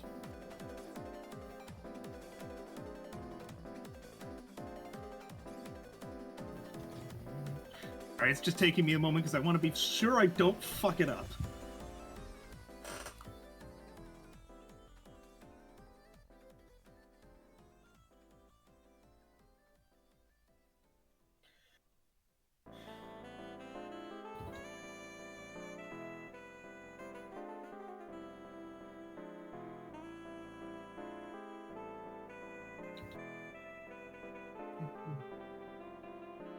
Death. Yep, sorry, I was focused. Focusing, and definitely not communicating through DMs. No, why would you be Anyway, doing yeah, that? No. Vanilla and Gwydion. Hello. Cupid's gonna use Pull on the Heartstrings on you two. Make sure to reveal that roll. I forgot to... An unknowable I roll. keep forgetting to switch. Anyways, you guys are basically slammed into each other and take 3 damage each, which only echoes to each other. All right. So So we both damage take total 5 each. effectively. Got it. Yeah. Oh, well, what type of damage is this? You would say it's bludgeoning, yeah. presumably. Yeah, this one would be suppose. bludgeoning, so the cheese would be. So in that case, I take 3, and then 1, and Vanilla takes 1, and then 2. Yep. But importantly, you guys both are inflicted with heartbeat. Oh, fascinating. How unexpected. How completely unexpected. How completely impeccable. Completely unexpected. Anyways, gonna have Cupid use love, or have the cherubs use the ones connected to Nocturnal and Force Vanilla. dual attack. God damn it. That's not bad, but god damn it, that's all what I wanted to do. Yeah, good. Anyways, 1. Yep. Well, you don't have that force dual tech thing because you guys didn't have heartbeat before this happened. So. Oh, okay. I Yeah, misunderstood. Yeah. The It's if you adjacent- guys are adjacent, Then you that- get got heartbeat. it. If you already had heartbeat, then you're forced to dual tag. Gotcha. Yippee. Move these to front as well. Anyways, gonna have these guys gather around. These two are going to use Love in the Air.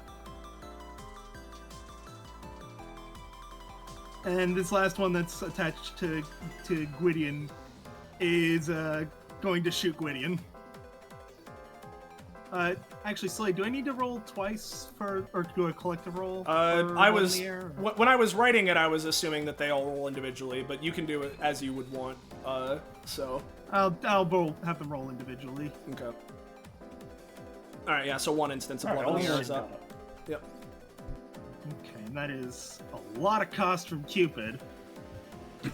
But And I'll just take the 2 from the arrow on me. Yep. 2 damage to Gwyd and then 1 damage to everyone else in the network. this one, this one, this one. Don't forget to take your 1 cockpit or V if you haven't already. Sure. And it's Nocturnal's turn. Moose around these parts, that's quite odd, in fact. I thought we were hunting reindeer.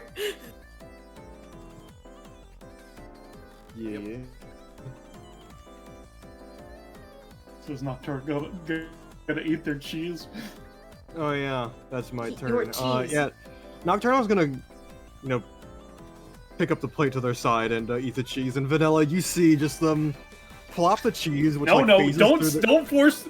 Do not specify that Vanilla is looking at you. How dare you say that? They're looking at each other, and their hearts struck on each other. Don't you dare jinx us with that motherfucker. The camera sees. The camera sees. The camera in that. Yeah.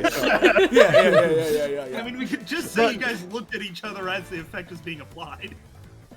Just to make sure, yeah. Yeah. The camera sees, and the camera sees Nocturnal plop the not even plop, just drop the cheese into their own face, which faces through. And Vanilla, you just hear popping and sparking noises occur in the background. Plus 10. Plus 10, which is then plus 5 to Gwyd, Vanilla, and Nocturnal's cherub. Oh. And then that's plus 3 to the other cherubs. Much appreciated. And plus 3 to the other cherubs, you said? Yes, plus 3. Yes. Yep. Okay, we need to manage overheal. Keep going. I'd handle that. Or is that your turn? No, Oh, you know, that would be.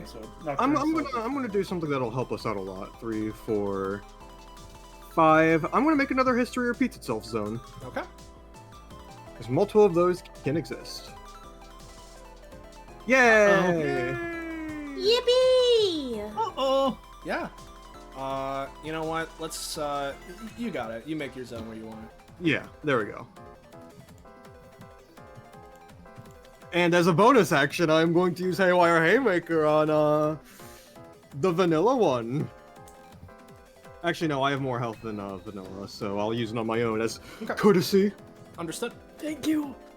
Actually, no. I'd have to use, my Lunar Bullet, teleportation thing. Yeah, right. So I'll just use that. Sure. Okay. All right. So this is 2 damage, or 2 cost rather. Yeah, 2 cost.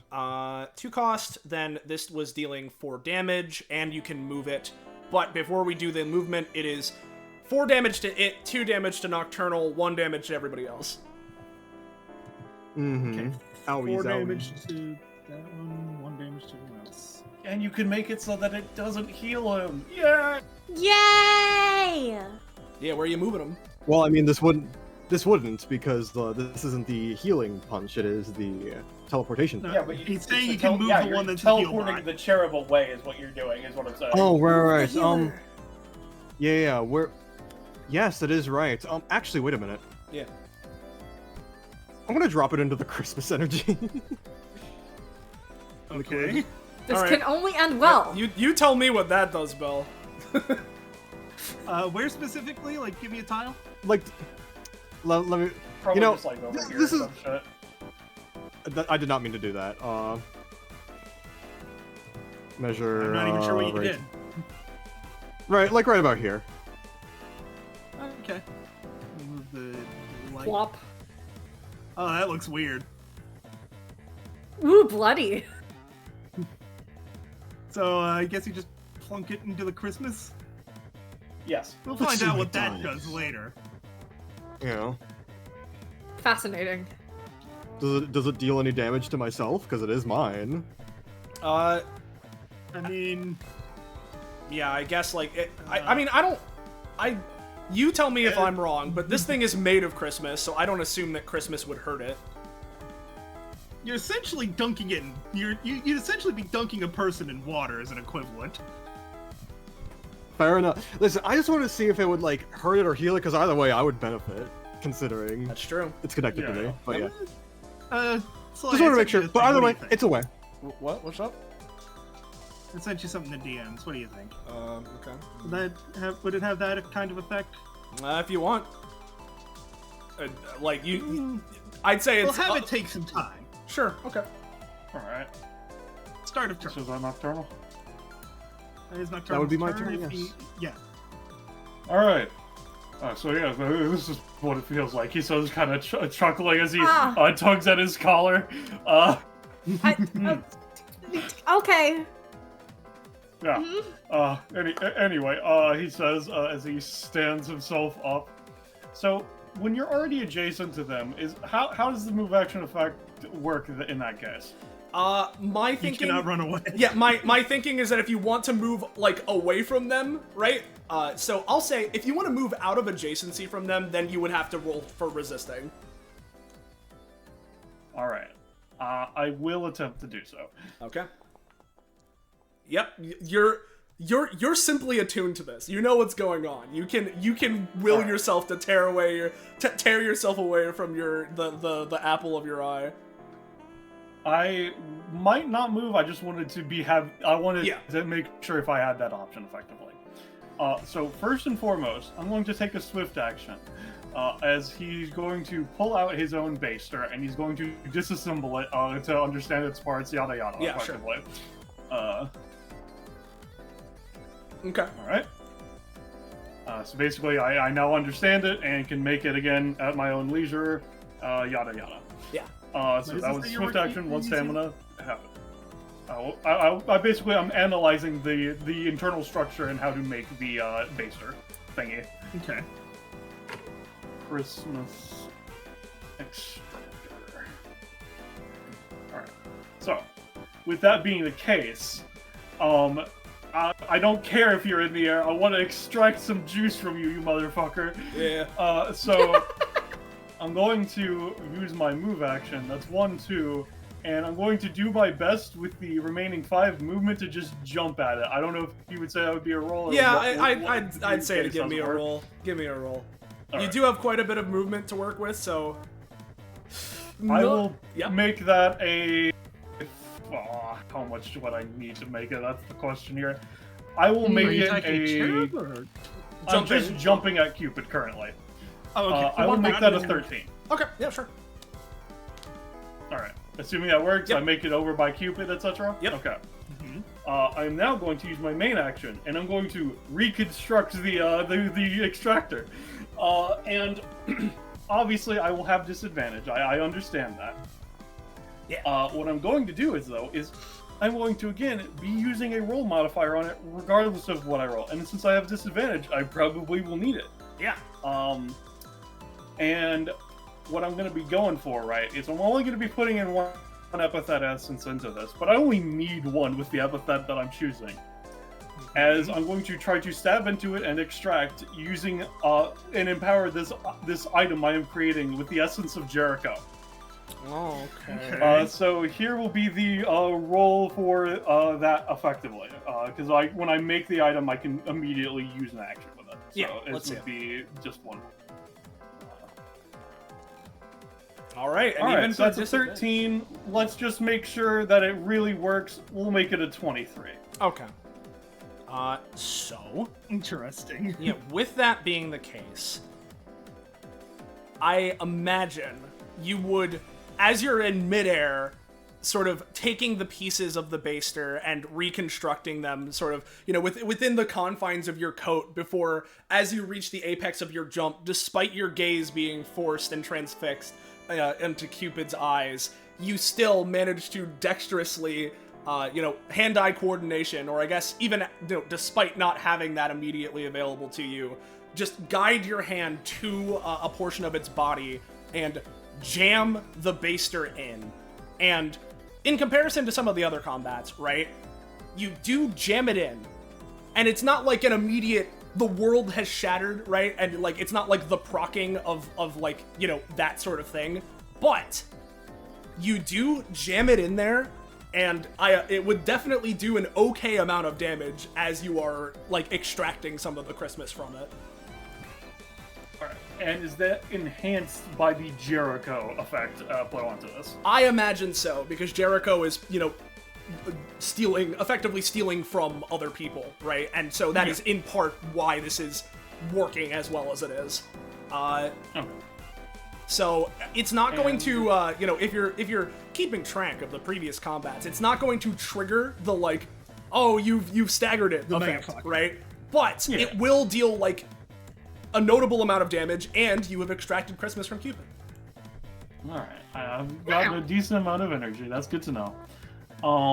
And I'm now presumably falling back down to the earth, correct? Presumably, yes. I'd say so. Alright, cool. Alright, well, give me a second while I just mark that I have used the Jericho essence. There we go. Alright, so with that being the case, I need to double check something. Let's see. Alright, yeah, I don't have anything I can do as a bonus action while falling specifically, which is a bit of a shame. So I still just fall, land on the ground, yada yada. But more importantly, though, they've got a job to do. The rats! They're Yes, determined. The rats. They're the rats! Both targeting yeah, the baby. Gwydion cherub, effectively. How much damage does it do? 2 to 3. Yep. Yeah. Let's say it's 2. So two instances of 2 on Gwydion cherub. So 2 recoil overall to Gwydion and everyone else, actually. Yeah, so everyone takes 1 recoil, and the cherub takes 4 overall, like the Gwydion cherub. Yeah. Actually, since it's split damage, is that just 1 or 2 recoil total? Well, yeah, that's what I'm saying. It's 2 instances recoil for of one everybody. is what, so it's 2 effectively, yeah. Yeah, it's effectively 2 recoil to everyone, and then 4 damage overall to the main target of the attack. Yeah. And that will be my turn. Yep. We Okay. got Vanilla. I pushed the Vanilla. move. I'm gonna refresh again. Okay. Oh, right, and similarly, Oh, right, refresh I is will... taking a while. Oh no.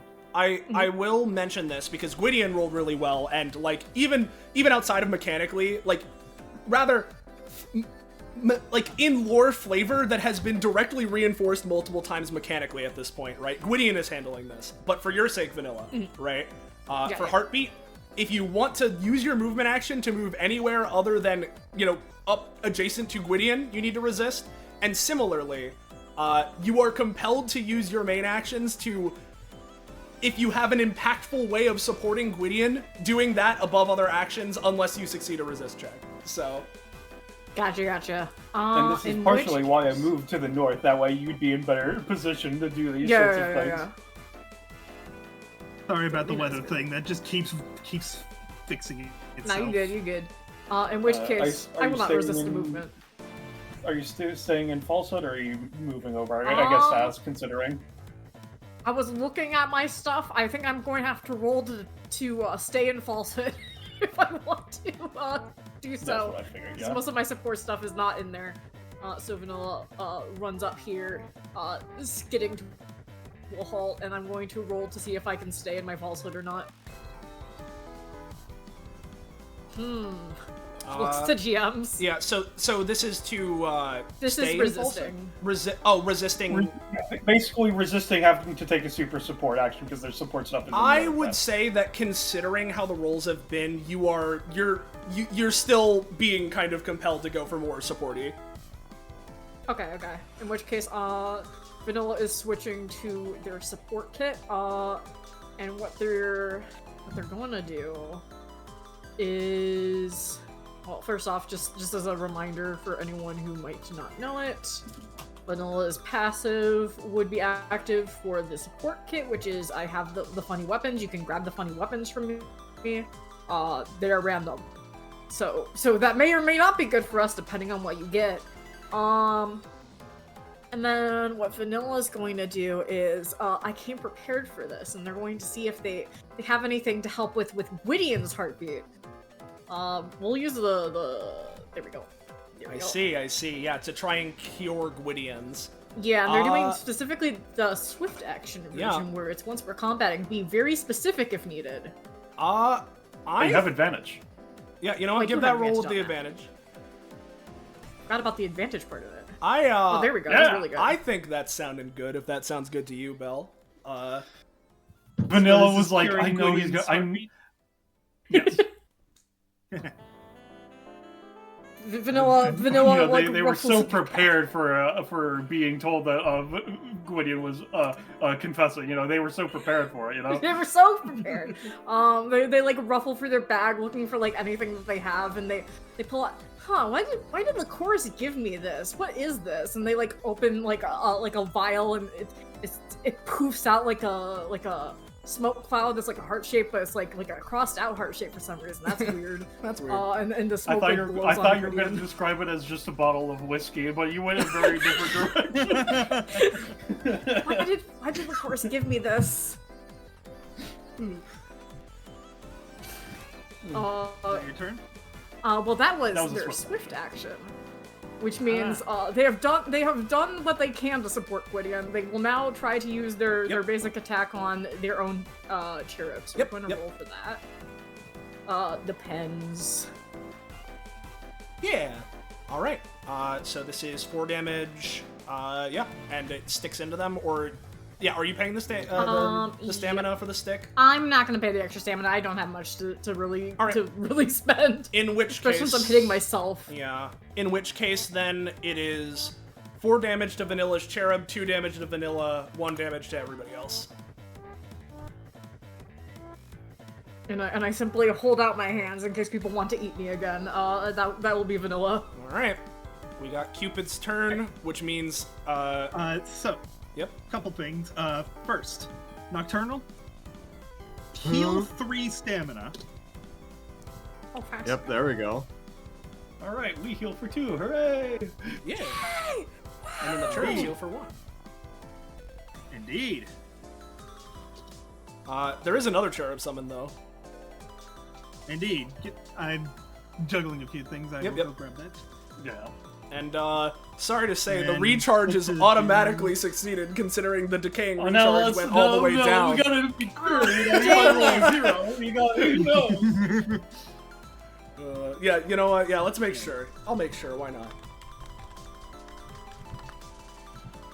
Okay, yeah, Oh, it yeah, worked. fair It worked. enough. Yeah, fair enough. Good to It know. worked. It worked. I was curious if Foundry would have a way to show a 1d1. Fascinating. Yeah. Anyways, so how am I gonna go about this? So Cupid stopped paying the upkeep on Makes the sense. ability. And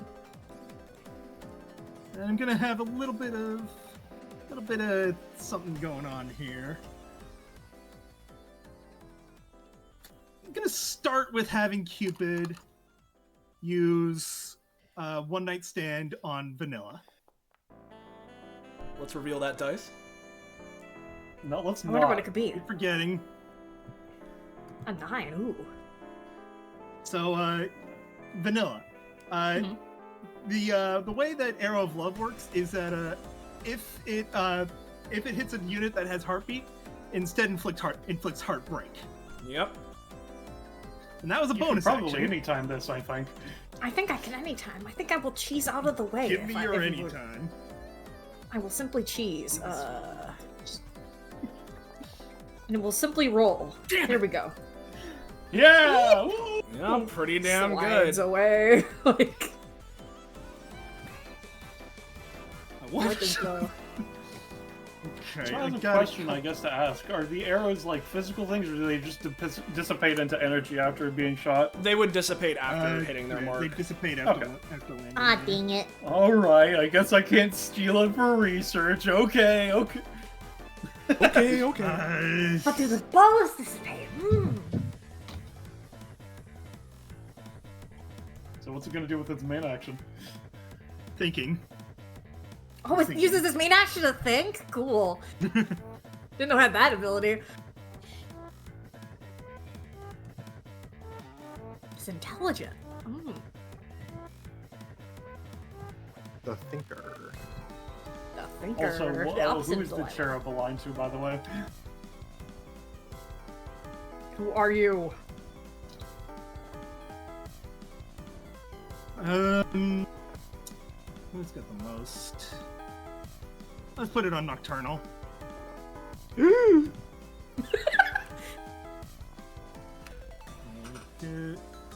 Light orb. So, Cupid's going to use the main action. Use compulsive command on Gwydion. I think no. it does so. Oh no! Yeah. So Okay. what's it gonna do? That's gonna go great for Let's me. take a look at your sheet and see what we can come up with. This will end well, I think. Honestly, I think just Soleil, what do you think? I'm thinking just vote in a basic attack the team. That would certainly be the most high damage option.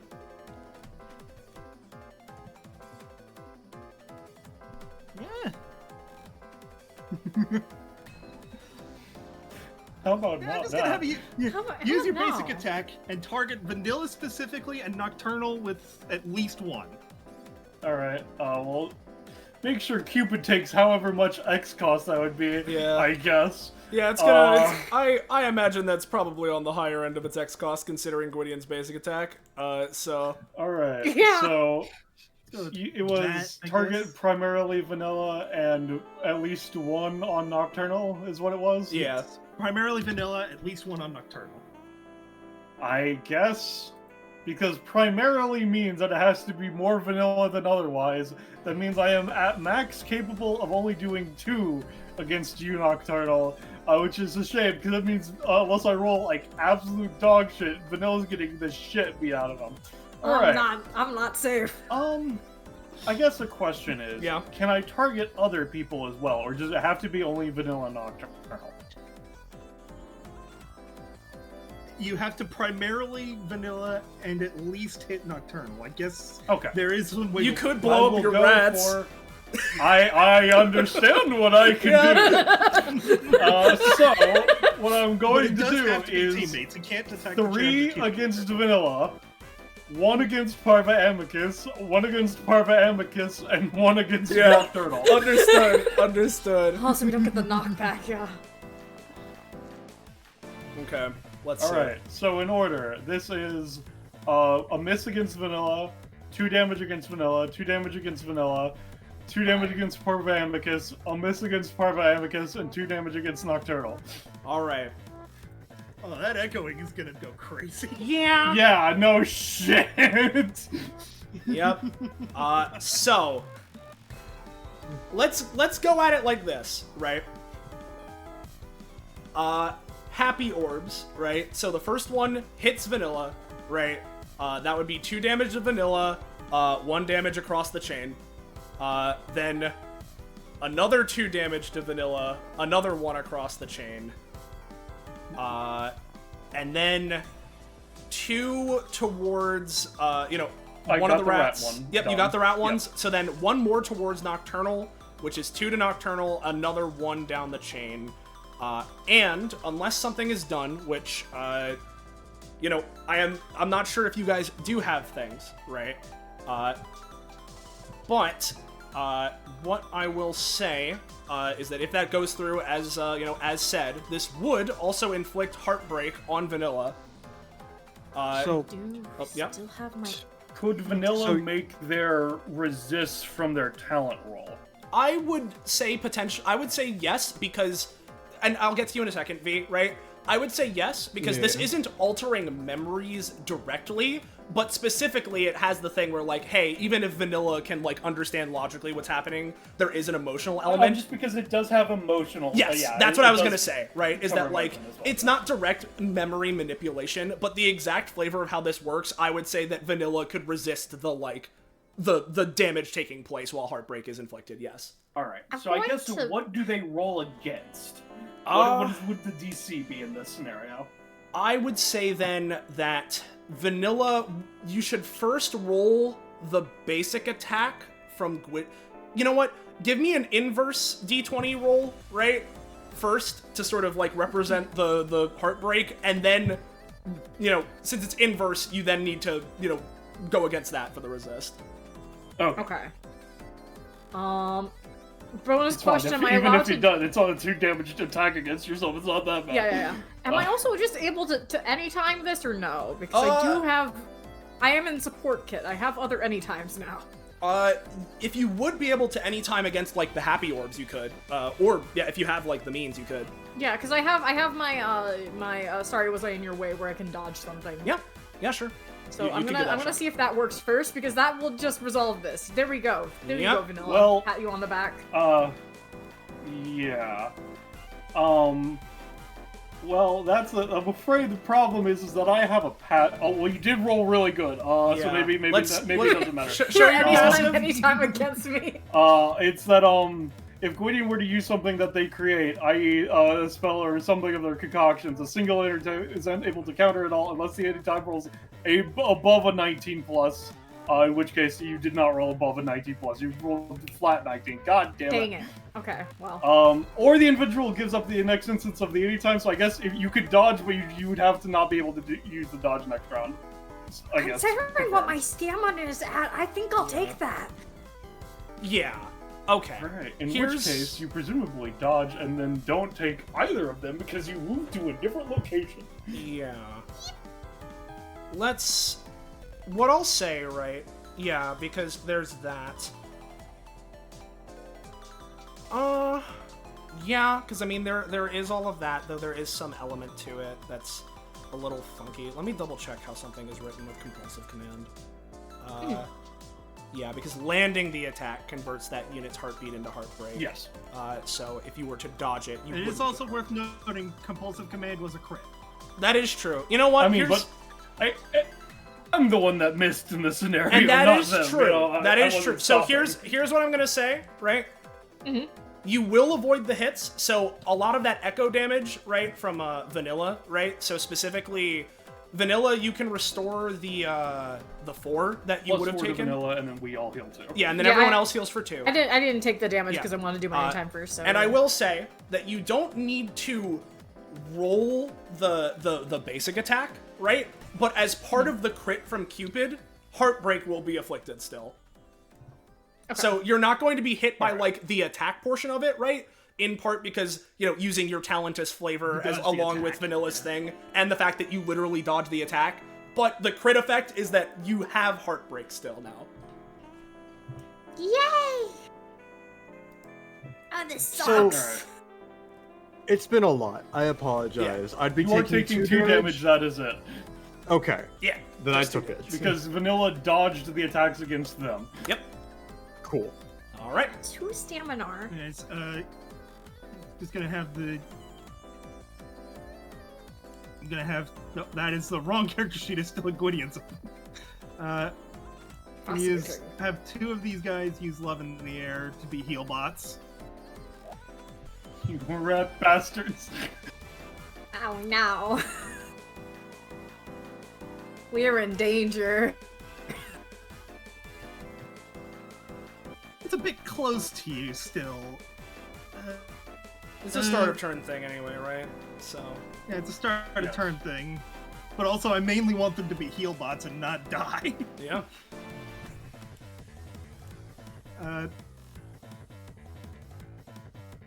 I think that's gonna be Cupid's turn. Like, the other cherubs still have an action, but they all cost stamina to use, so.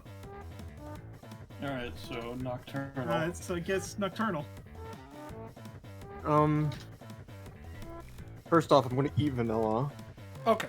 Yeah, do that. Munchy munch. How much much do I you heal for? eating? 3? Well, how much do you want to heal How for? much are you eating? Oh, Yeah, you reduce Vanilla's you- max you stamina. ru- Yeah, okay. I reduced the max. I'm the at- max. Okay, well, first off, I gotta take my upkeep for my melee stuff. I'll say I'm not gonna go max, but like, how much would you be willing to give up? I currently have 2 stamina to my name, and my max right now is 21. So like, Anything more Brother. than 5 is kind of dangerous here. yeah, Can I heal for 4 then? yeah, go right ahead, bud. Sounds good. Right. So and 4 to knock. Me and Vanilla heal 2, and Yep, then and then the Nocturnal cherubs heal for 2 as well, and then the other cherubs heal for 1. Yep. Shit, change the max again. Oh, Yeah. Mm-hmm. Uno. That makes me. and that would have taken your bonus 0.5. action just to make sure. 3, 4. Alright. Well, good thing Oh, I'm that's going a cool to attempt effect on to. Nocturnal's icon. Yeah, going to do something different. Swift action. I'm going to switch my lunar bullet slot back over to Crescent Claw, and I'm just going to use that. All right, let's hit. No, you're not. You have. Do you have your No. reroll? No, you have the damage. No, it's a one. heal. Yeah. Dang it. Yeah, unfortunately. Oh, wait. Oh, Wait, yeah, I have you're something vanilla now. now. You're support Yeah, vanilla. Vanilla has a I'm reroll. vanilla now. You're vanilla now. Wait, I think you're doing it a little wrong. Maybe something more like this? Just like... Hey, reroll advantage, buddy. Hey, I'll Yeah. go get your Christine. Why? Oh, and you gain one No, prof. Nocturnal gets a proficiency. Yeah, you gain one prof. I don't because get of the prof thing. in my Monday kit. Well, no, Nocturnal you- gains That's not one how that prof. works. Because of the effect from I see. 31. Oh, yeah, right. You're They get exactly the one right. I'm at 9. If that would do anything. I don't know. 9, so. no, nothing So- there. So does that mean that they're automatically critic vanilla, or do they still have to reroll to confirm? If this ability rolls at nat 20, the ally you're helping gains one prof. No, they still have to roll because if they roll a 20, then I get prof. All right, The so it reroll still just at has a least plus plus 3. 3. Then multiply to a plus 6, considering it was the 20. Yeah, So- yeah. Well, the sweeping moonlight overtakes the fallen fools in the wake of a disaster on Christmas Day. Yeah. Hell yeah. Unnatural, pretty good. 20. Yeah. As Yeah, you, baby. you falter briefly before, with Vanilla's guidance, the spark, the light hits your eye, and you know exactly how to aim and swerve and curve your claw as you just slash through these guys to deal. It is 6 damage. Or I guess And a bleed stack, because 13 plus. yeah, so I guess to clarify, are you going for the single target, or are you going for the multi-hit? Because I'm going for the multi-target, but I am emphasizing the, I'm going to emphasize the one that's me, so I don't kill Vanilla. yeah, okay. In which case, to go over it one at a time then, Cherub that is connected to Nocturnal takes 6, right? Which is then 3 to Nocturnal. This one? Yes, that one. 3 to Nocturnal, 2 to Gwydion and Vanilla, and 1 to everybody else. Then it would be 3 onto the other Cherub, which is the Gwydion Cherub. So 3 onto that one, 2 onto Gwydion, 1 onto everybody else. Alright, guys, I'm down. Yep. Oh boy. I guess I killed Vanilla anyways. It's fine. You can still eat me. Alright. Hang on. Gwydion. If you put Yeah? them into my history repeats itself zone, I might be able to do something. Alright, well, first and foremost, don't you have a heal anytime you could use on yourself, buddy? That would also help. Oh yeah, well, you know, that could probably That could also I was planning do on it. doing that as a bonus action, but I could probably use it right now, yeah. Yeah, So let's, which would let's, also make it set up to be used by history repeats itself. So, Yeah, yep. exactly. All right, yeah. So you can heal yourself for after cost. So you'll take 1, and then you heal for 4. So you're gonna heal for 3 overall, right? Which will Yeah. heal Gwyd and Vanilla for 2, and your cherubs, and the 1. other cherubs for 1. Okay. Yep. So you turn Nocturnal.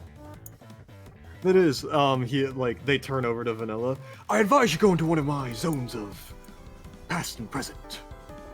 Sorry to Okay. tell you this, but Vanilla's not going to be conscious to hear that, considering it's my turn, and I take 3 psychic damage.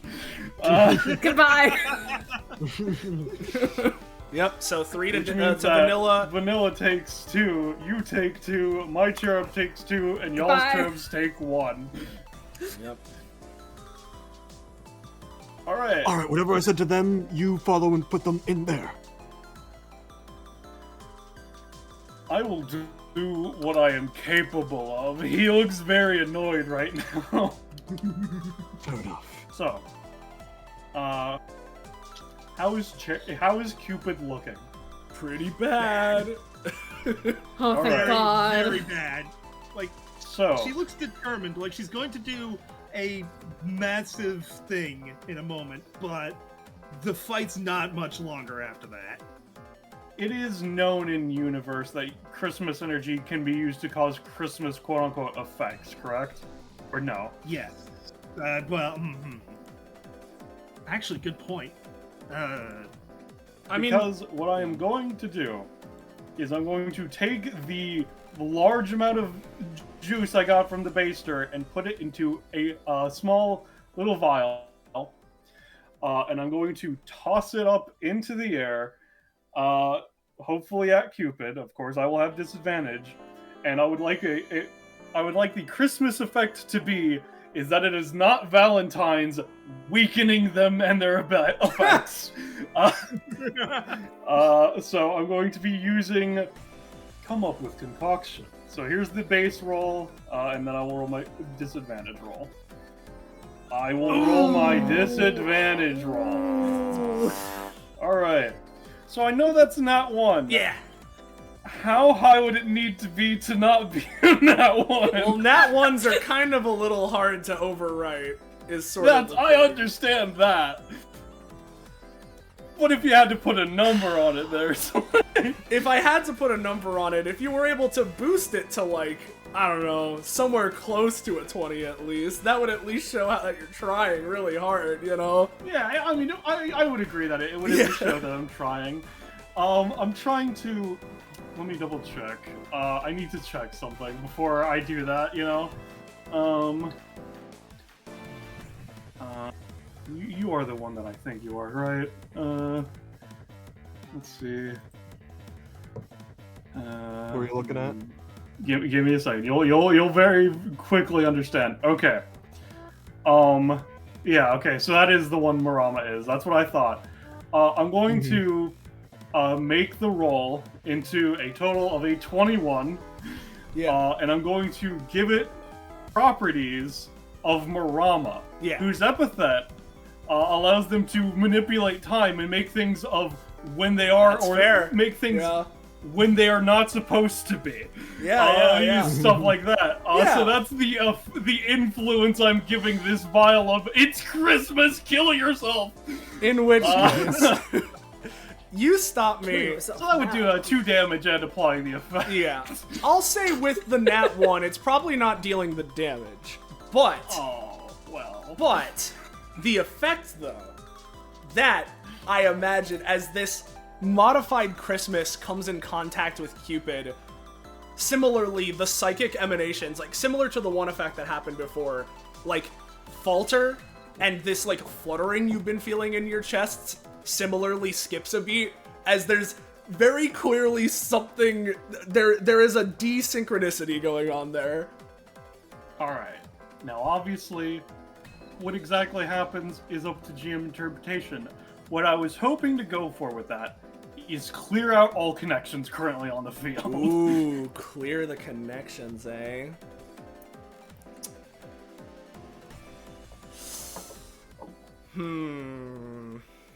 I think with a nat 1, considering you did buff it up, I think I'm willing to say that the echoing is severely reduced for a bit, if not completely removed. If you have any say on that, that's all I got. Yeah, like trust, like it will be quite a bit of reduction, but like, you know. Yeah. For me, that was my main action. I'm going to take my movement to step away from the cherubs and to drag Vanilla into the zone. Yippee! Yep, I'm fine with you doing that, especially if you especially if you use like your rats or something to help out. You don't even need to worry about a roll. You're fine. Yeah.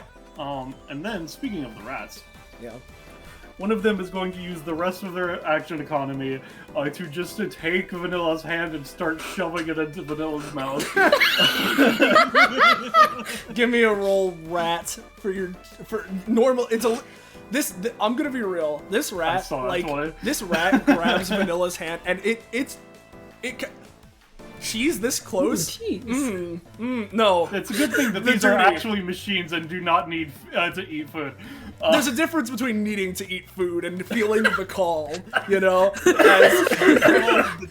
As Their instinctual call. yeah, as the rat steals itself like a machine, because they're metal, right? And then takes Vanilla's hand and is able to dip, hand in mouth enough to, hey, the rat heals for 2 to 3, let's heal Vanilla for 2. Yay! There you go, Vanilla. Plus That's my turn. 2. I'm at 1. I'm Yay! going to lower your max from eating I yourself. will. Oh, I'm opening it. I'm opening it to 15. I go. Ooh. Oh boy. Ooh, I'm not doing too good, Chief. Yeah, none of us are. Mr. Stark. Alright, well, with it being weakened, Actually, but with that- still in with that effect, healing how act- much does everybody heal? That's true. Yeah. I'll- I'd say reduce damage, but the healing it stays the same. If that's what you're feeling, then sure. Yeah. In which case, I like this idea. in which case it would be 1 healing to everybody on the network. I'll take it. That's me. Alright. All right. Neato. So, Vanilla. Another question is, do I stay in the support kit so that I can fix people's rolls before I inevitably kill myself again? Or do I go back into damage kit and try to get at least one more good blow in there? I look to my team. Let me look at your falsehood kit. I guess, do you want to use I your can't do much with transformation sequence in either direction, I guess, is a good question. Oh, I don't remember what the... Oh, where is the transformation sequence? Did I copy that into my sheet anywhere? That's the one thing I forgot. Doesn't that have like a upkeep though? I mean, yeah, but you could just not pay the upkeep next round. That's true, that's true. Where do I have that? Let me look in our DMs to see if I can find it real quick. Yeah, just search transformation sequence and it should bring it up, yeah. Transformation.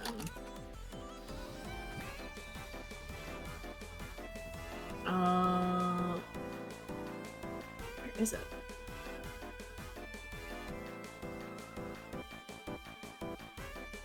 I'm seeing a lot of me talking about Magi Lumiere. Alright, I mean, let's go with this word instead. That'll help find it.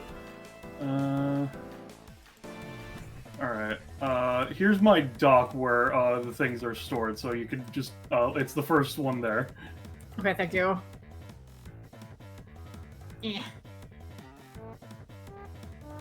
Alright, let me see. The support one.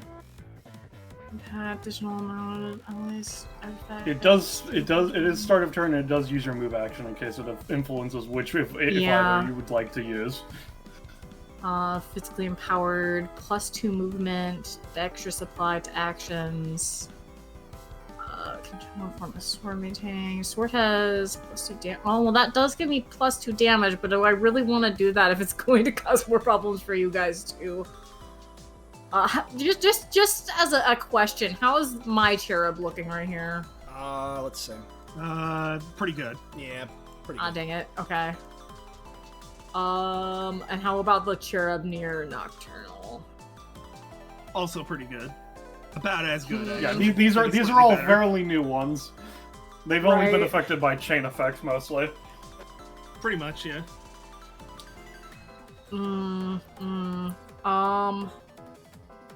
I'll be honest, I might just stay in this and I'll see if I happen to pull out a good weapon real quick. So let me... What is my number on my rollable table real quick? My It's like a support D18 kit. or something, I think. 18, yeah. So let me just roll a D18 to see which one I get. Oh, and actually I have an upgrade, so I get to roll that twice. Slash roll 3D18. And I pick which... Oh. if I can... Those don't exist. Do you? That you doesn't roll exist. 3D18? I roll 3d18? D18. Game pause. Game pause. Let's see. 10, It 14, or is 15. 10, Let me see if 14, any of those are 15. good. Let's see it. And then, so 10 is Silver Knuckle, so that's just damage. 14 is Fabergé Egg, that's no good. And then her sword deals soul damage. Are any of them instantly kill a fucking reindeer? I really wish so. One of them is 1d2 exploding damage. That's pretty good. That's pretty good. It might do really bad to us, though. I'm looking at her. That's the problem. Yeah. This is why I tried to remove the gun. Yeah, that's the problem. So none of those are my healing items. Nice. I mean, hey, it is reduced currently, so if you get in a really good strike, who knows? We might survive it. We might survive it, possibly, or I might kill myself instantly if I roll really high on that sword. So I'll just in case I want to kill myself, I'll keep the sword as the item that I choose. Understood. You know, just as an option. Okay. Let me just reread real quick what that one ability does, just in case I can fudge it as healing. Would you consider dying as like a status effect, or like? I don't think I'd say that dying is a status effect unless you were afflicted with a status effect called dying or something. Oh dang it! Okay. Oh dang it! Oh dang it! There's necrosis status effects, I imagine. That's true. I'll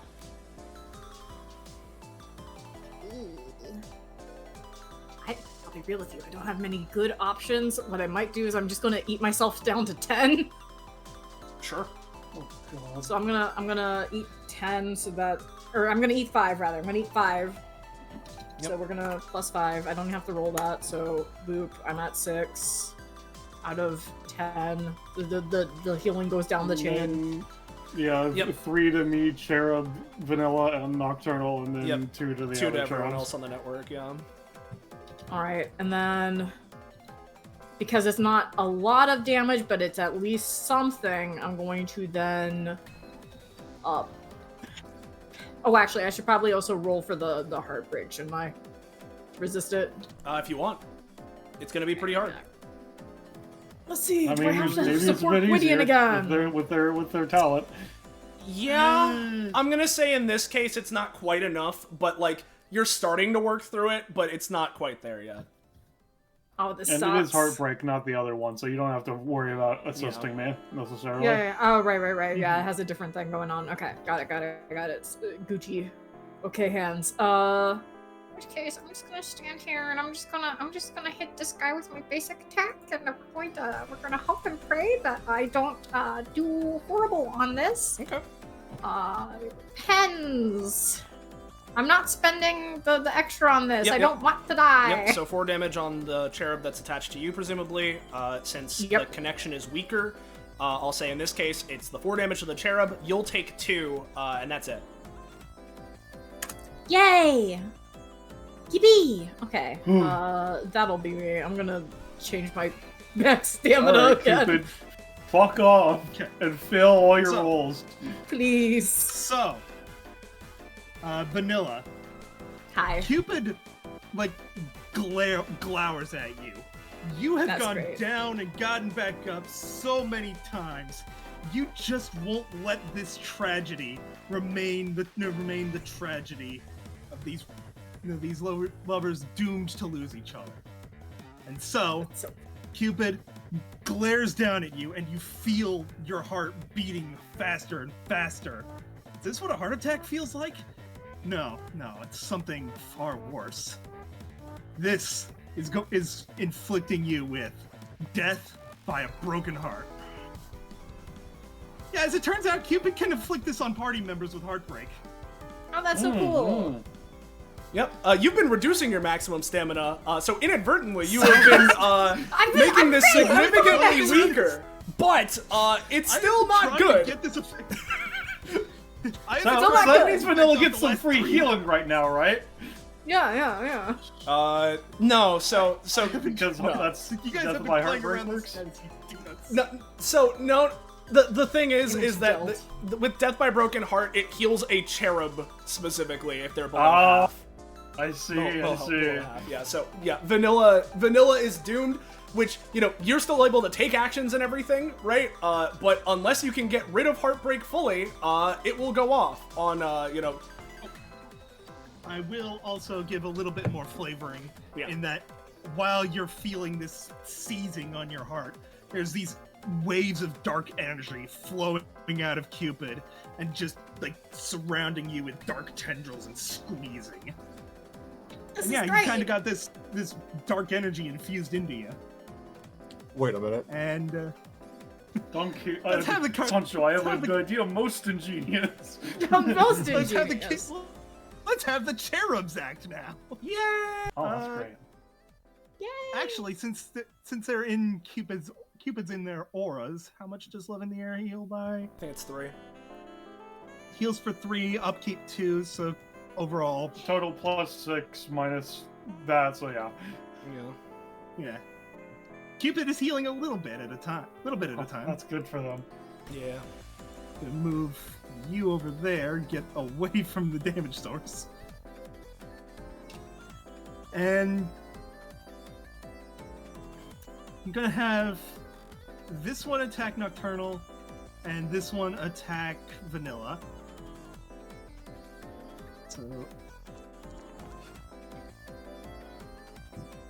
Nocturnal, you're taking 2, and Vanilla, you are also taking 2. Yep. Not much I can do Would you about that. like to dodge Vanilla with your I'm cheese, or going do you to need try me to- to help you? I think I'm gonna try to dodge. Okay. Yeah, I'm gonna cheese. There we go. This is 10. That's like halfway up the die. So here's how I'm thinking, right? Mhm. I think that anytime is enough for you to effectively just pay cost for the anytime, right? But you are gonna get hit for, like, you know, a little bit, right? And so you're gonna get hit, you know, overall, including your cost and the damage. You're taking 1 damage from that. Nocturnal's being hit for 2, and with the weakened connection, overall, everybody's just gonna take 1 echo, and that's it. Okay. Okay. And Nocturnal, you're just taking the hit? Yeah. Pretty much have to. Okay, so that's another 1 to your cherub. Would it split further? Would it prorate further down, Soleil? Or No, I'm everyone thinking. takes No, one? it's weakened, so it's not splitting that far down. Okay. And that's going to be Cupid's turn. Yep. Nocturnal. Alright. So, I'm gonna do some healing, for sure, but do you want me to focus my main action on taking care of more of these cherubs or Cupid, or helping Vanilla? I can take care of Vanilla.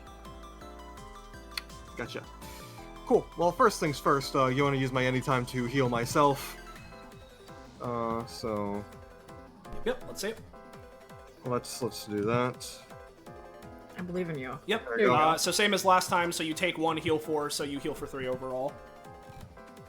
Heal for And 3, how and much then I'm damage? going to. I'll say that with that weakened connection, it'll be 1 healing. No, we'll do 2 healing to Vanilla. Oh wait, no, healing was at. Oh yeah, no, healing healing is is at full full. effect, Yeah, right? yeah, no, you're right. You're So it right. would be Yeah. 2 to each of 2 to me Yeah. and Vanilla then. Yeah, 2 to you and Yippee! Vanilla and the Nocturnal Cherubs, and 1 to the other cherubs. 1 down the chain. Yep. Yep. And I can, Gwydion, I can also heal you, if you want. Up to you. Either way is fine to me. Depends on how you want to use your actions. Yeah, I guess I could do it in a way where it's like I either could heal you with a bonus action or set up a damage thing and then use the... I mean, you could Damage heal it. Vanilla with your bonus action, couldn't you? True. But I guess the main thing is, if I'm going to affect a Vanilla, I'd like to get rid of the darkness effect, but... I'm pretty sure. I'm pretty sure Gwydion's got it. If you're sure Gwydion's Gwydion's probably got it, you know what? I will Sure. be able to get it. Don't worry. Okay. Here's what I'm going to do, actually, then. I'm going to, 1, 2, 3, 4, 5. All right. That's actually perfect. And then I'm going to use Crescent Claw on these two cherubs. Okay. Okay. And if this fails, I'll just default back to the heal. Sure. All right. Which one are you focusing? Hey, Presumably no need the to. one that's you. The one that's me, yes. Okay. In which case, it would be, to go down the chain, 6 damage to that cherub, 3 recoil to you, and that's it for that chain. Yeah, that one. 3 down, 3 to you, and I suppose also the other nocturnal cherub, right? And then it stops because of weakened connection. 3 damage to the Gwydion cherub, which is 2 recoil to Gwydion, and then it stops. And both of them would take 1 bleed. Yeah. Ooh, bleed. How much does the Gwydion one get, by the way? It's hit for 3. Hit for 3, okay. And yeah. And then as a bonus action, I will, thing with history repeats itself is that the attack originates from the area. It doesn't necessarily have to affect inside it. So I'm going to afflict, do another Crescent Claw on the Nocturnal Cherub that's on the outside. Okay, yeah, sure. Of that area. Yeah, let's see it. Yeah, there we go. And hey, another bleed to it. How much damage? This is another 6 to that 6. cherub, which would be another 3 recoil to Nocturnal and the Nocturnal cherub, and that's it. And I'm down. Bye. And the psychic yep. aura as well. Yeah. Both of them. Ooh. Okay, Alright. well, Nocturnal's down. Gwydion, how are you gonna say Vanilla? Okay. Mhm. So, I'm going to stride on up over to Vanilla. Alright, now what I'm going to do is going to seem really scary, but the fact that you are made of cheese means this is fine. He's making very specific motions, right? And so, because, I threw a specific potion over up at Cupid, You did. reinforcing that it is Christmas right now, right? Yes, you did. Meaning that, obviously, a lot of Cupid's effects are already, influenced by Christmas energy because it is a Christmas monster, but it has been even reinforced. It is Christmas, not Valentine's. Yeah.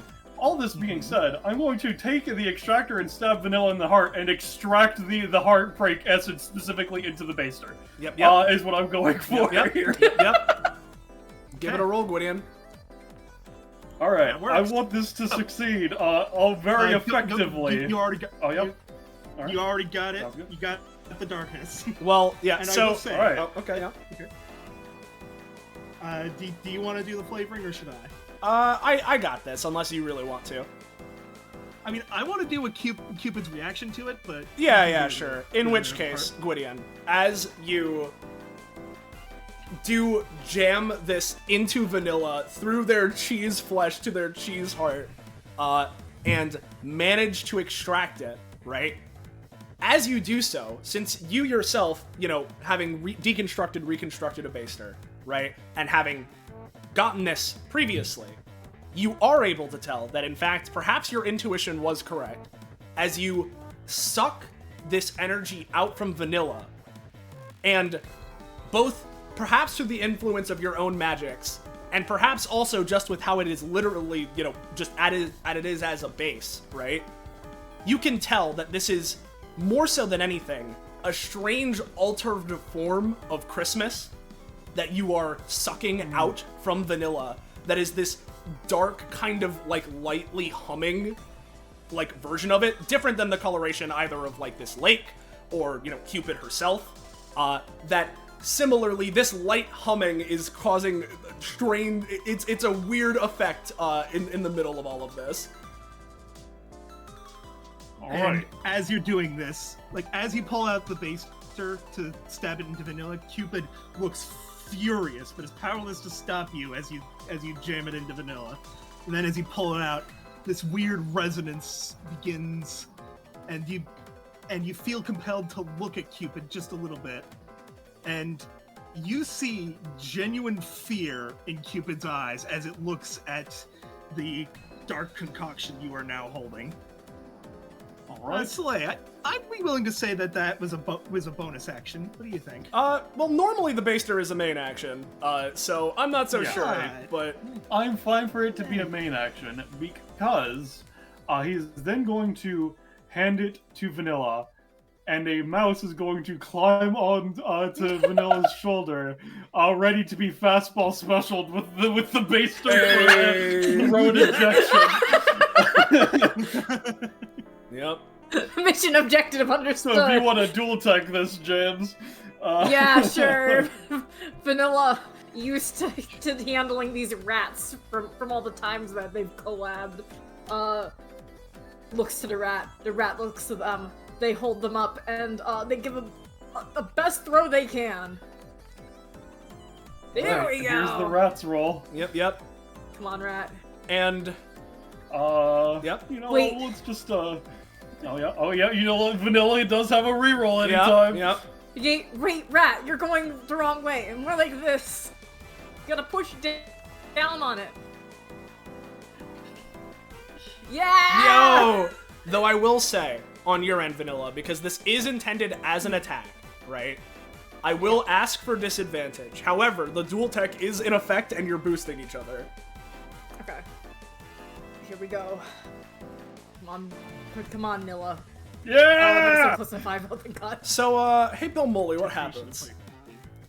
So, my understanding is that Gwydion gave the dark syringe to Vanilla and had the rat deliver it. Yeah, fastball Yes. special Injected, throwing the get rat up vaccinated. to inject Cupid with the darkness. So, as you join your forces together with this love shared between you and this rat, this rat And this Gwydion rat. brought, you launch the rat. It goes slightly off course, but Vanilla says, "No, wait, the other way!" And the rat holds the baster like a sword pointed downward, and Cupid stares at it. All of the cherubs around are firing wildly at it. Cupid even fires a shot at the rat itself. But every single one misses as the rat plunges this syringe into the darker heart spot on Cupid's neck and ejects this pure dark energy. Cupid begins to convulse, and Twisted Turn falls to the ground. And how do I turn off the glue? Oh, it's this one. Cupid lands with a thud. The channeled abilities of the cherubs are canceled. Cupid is prone and on the ground and has no benefits from cherubic grace. And also would be taking a bunch of damage, but... I think she would be, yeah, definitely taking a lot of damage. And well, you see, I have a second rat. Do your fucking job. Hey, Was the rat biting? Yeah, Yes. hey, Gwydion. Hey, Gwydion. Yeah. How do you want your rat to fucking to finish this off? It runs up and just chews through the heart and digs into the skin. Oh. Cupid rears its head back from being sideways on the ground and just screams out in pain as the edges of it start to fade and melt and cold. And it just turns to a pile of sludge in the snow and just begins fading away. And now to use my baster to extract some of that. Give me a I roll. mean, Wipes one go off for it. forehead. Good job, guys. We did it. Yay! Yay! Basting. Do I need a roll to baste this thing? Give it a roll. No, Well, no. I want to see. I want to see. Give it a roll because I'll see how well I it can't baste resist, it. but it's also like actively decomposing like rapidly. So Yeah. yeah, you get a little bit. You get enough I got that a little is bit at like least. yeah. You get a little bit to like supplement Gwydion's own sample from earlier. Here we go. Now we have more of a sample. Ooh. More of a test size. So we won. Yep. I Thank get the music. God. Oh Lord in Yeah. heaven. You, oh my God. These reindeer fights continue to be going right down to the wire. Oh Lord. Let's go ahead and I mean this fucking guy. What's she doing on the ground? She's gone. Yeah, These I was guys are about to get rid of them. gone. The cherubs as well. Before you get rid of that Oh, one. yeah, go for it. Just they turn a purple color and frown and cry out in pain as they too melt into the snow. Damn Hallmark greeting cards. Why are there 2 nocturnals? I'm putting an extra one on there just so I Phase can. of, I'm just having another one out there so I could keep the other one unconscious until RP time. Yeah. So Makes I sense. know I did this last time with Dancer as well. What is the number set we've been going with? Because it's been like I think like 6. It's been a couple weeks. 4, 5, I think, but I'll double check. I'll see if it's still on the stage. And if it's not, which it probably won't be, I will It's do what not. I'll do what I did last time and quickly grab the VOD, which you can find on Destruction by Agreement on YouTube. On our YouTube Yeah. channel. YouTube.com. so let me go ahead, grab If that you're not VOD. watching this live, you're probably on the YouTube channel. And Twitch is dead. So many roll modifiers. I still have some, but I'm fucking broke comparatively now. I started this. Okay, yeah. So far it's been 656 that we've been doing. I'm fine to do those numbers again, though I will say, considering the circumstance, everybody, you can get 2 comp with each other, except for Gwydion and Vanilla, who can get 4 with each other. Oh wow, I wonder why. Totally I unguessable guess reasons. if I have to get 2 comp with Nocturnal, I guess if you don't want to, you can choose not to. I suppose that's up It's to too you. malicious comp. Ooh, I'm underneath. Ooh. Well, what's the one that Cadence has? Enmity? Yeah, Enmity, Yeah. To get 2 enmity. Alright.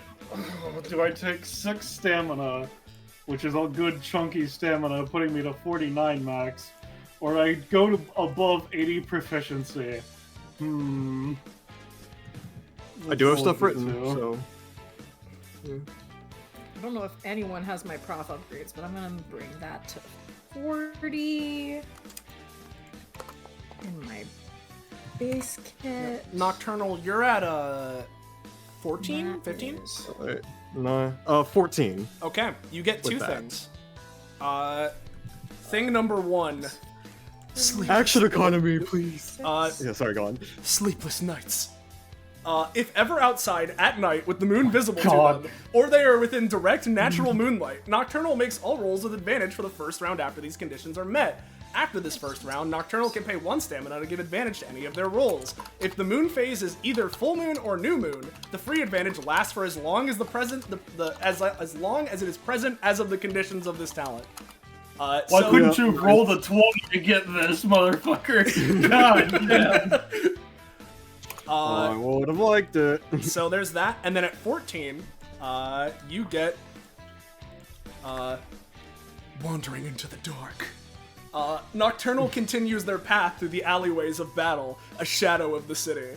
So long as their most recently performed action is a successful use of Moonlight Mirage, Nocturnal can choose to remain in their even more ephemeral form. This allows them to levitate slightly off ground level, glide through the air, and pass through spaces occupied by enemy units and structures. If Nocturnal passes into a space occupied by an allied unit, they gain +1 space of movement for the turn. This cannot be used to pass through larger, more solid walls or other map boundaries, but you can become like a semi-ghost, you know? Yeah, for sure. That's definitely very fun. As a question, does that count as an upgrade to Moonlight Mirage? Yes, that would be an upgrade to Moonlight Mirage, which means that when you shift Moonlight Mirage to something else, it's an upgrade slot for whatever it is that you're doing. Yeah. Perfect. Oh yeah, I'll put that all in. Now, I'm the getter to the giver, Gwydion. On upgrades that, would have been really nice to have during this combat. The first one I got in the first turn was pretty damn useful for this combat. pretty damn Yeah. useful, but so is this one. At Prof 80, you get, please, do better. Gwydion, with a snap of his fingers, magically fires out a small blast of magic, which applies one of his stored roll buffs to an ally's action, provided he knows it's occurring. This automatically boosts the ally in some way based on one of his stored rolls, alongside, giving that roll buff. So you have to expend a Passion for Lexic Arts charge, but it just applies the roll buff there. And if you fail the roll, this can still go through, but you have to apply a negative effect based on the epithet, either to them, or to yourself, or to both, depending on the situation. Usually determined by a very limited buff, but I'll take it. Considering the amount of effective usages I can get out of it, but it's not bad. It's not bad. Just look at more epithets.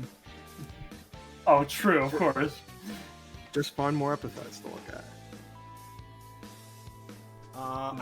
I'll double check to see if I have Vanilla's upgrades. I don't think so. But If you don't, then I'll just check with Zanza later. Yeah. I sent her a message saying what I meant. Did someone say that they had it? No. I don't think I have it. Can you send me the text of that V, since Foundry is stupid with copy paste? Yeah. Of course. Oh yeah, I'll do the same. Yeah. Yeah.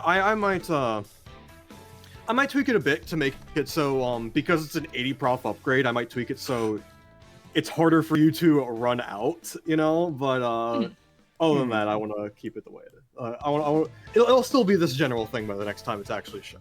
So Yeah. Yep. All right. So yep. Obviously, once Vanilla gets their stuff from Zanza, they'll have it. But for now, Yep. We can clear the shit here. Clear the battlefield.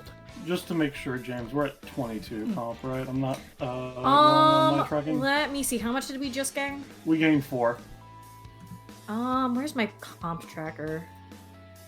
If I can open up my comp tracker. Oh, what we were at before. It's just taking a little bit to load. I keep all my comp in one place. Gwydion. Where's Gwydion? We were at 18 from what I had Yes. recorded. Okay. So in that case, yes, we're at 22. Nice. Plus 4. Nice. Okay. For some reason, Gwydion's the character that I have the most comp with. I don't understand. Interesting. Fascinating. Goodbye, Ghost Nocturnal. Die.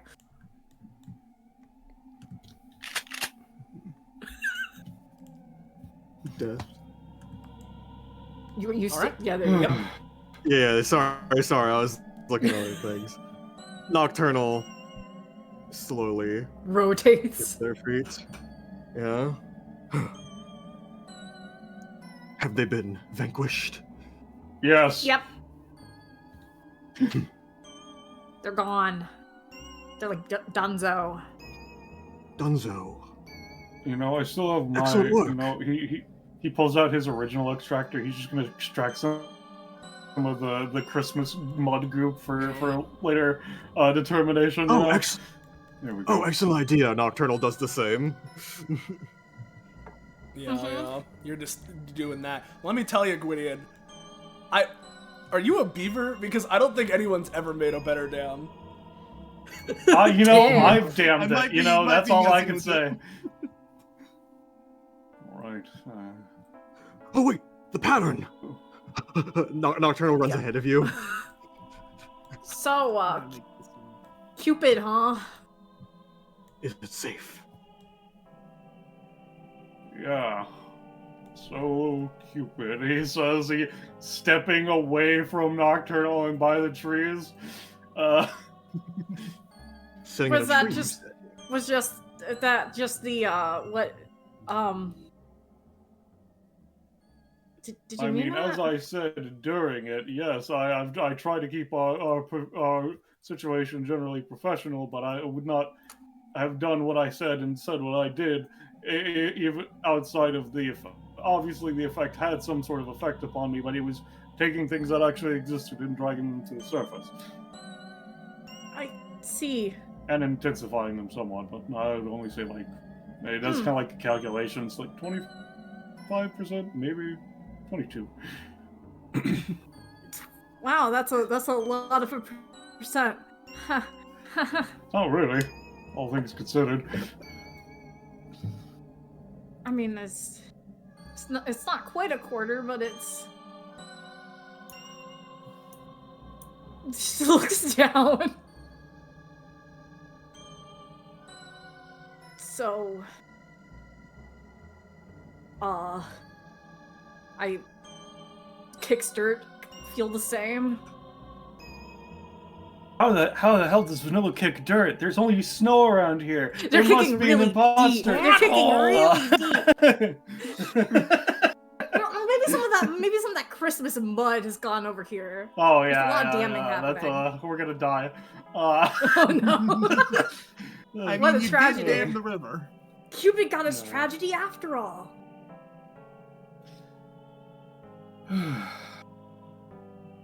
I kind of figured that. You did? Wasn't yeah. I mean, you weren't very quiet in Atlantis. Wait, you heard all that? I don't know how much all of that is, but I at least heard some of it. Oh. Right. Oops. Hmm.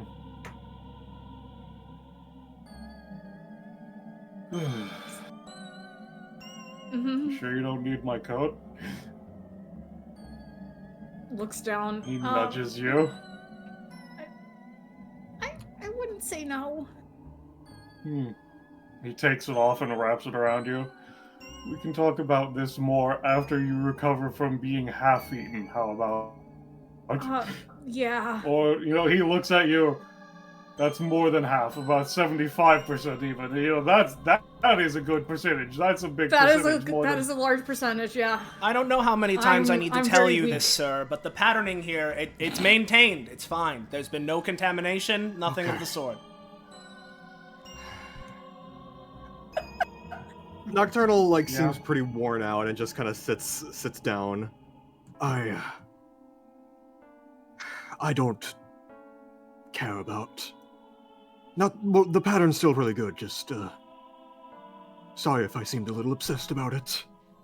These feelings come and go. It's fine. The handiwork is quite nice.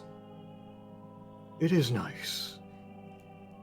Sorry I zeroed in on it as much as I did, rather than the job at hand. I kind of noticed this Gwitty and Vanilla coming back. I hope I wasn't much of a liability on that front. You know what? They're pretty good, I mean, bud. none of us are dead, so... That's good. Fine. You look very dead. It points to Vanilla. I feel very dead. I need a big nap. I need You- hot Like, cocoa. I'd ask to check on your heart, but I don't want to flash the camera, as it were, so we'll deal with that when we get home, too. He just alright. kind of mumbles to himself. In the heat of the battle, the moon shines and makes you, well, a lunatic of sorts. But I must ask, is that like cheese or something? I really can't. So I guess ate I a wasn't comprehending it fruit. in the moment. That's I not ate a cheese. fruit. That wasn't my question. Okay. No, I am cheese. I ate a fruit. It made me evil cheese, but I'm not evil. It's just the cheese that's evil, and it's a whole thing. Do you know about the manga One Piece? Okay. There wasn't a cheese fruit in that. No, but there's a guy You who fat- makes fruits from One Piece, and he can make his own original OC fruits, and Oh, fanfic writer. I ate the evil cheese, and now I can't swim. You know, I guess in a way that kind of tracks with how the photons in my mind bounce around, so you can leave it at that. I understand. I understand. Okay. You understand? I understand. Good. Well, I am Cheese sitting. photons. I'm Cheese made of photons. cheese Right. photons, but I'm still a guy. No, you're not. You're still a guy. As am I a guy, or maybe I'm not. I don't know. I've I just been say dressing guy this- like gender neutrally. I'm like non-binary. I prefer they them. That's how it is. Some people may take umbrage with that, but we won't touch that for now. Like my parents, like... No, I mean the gender-neutral guy thing. Never mind. Oh, okay.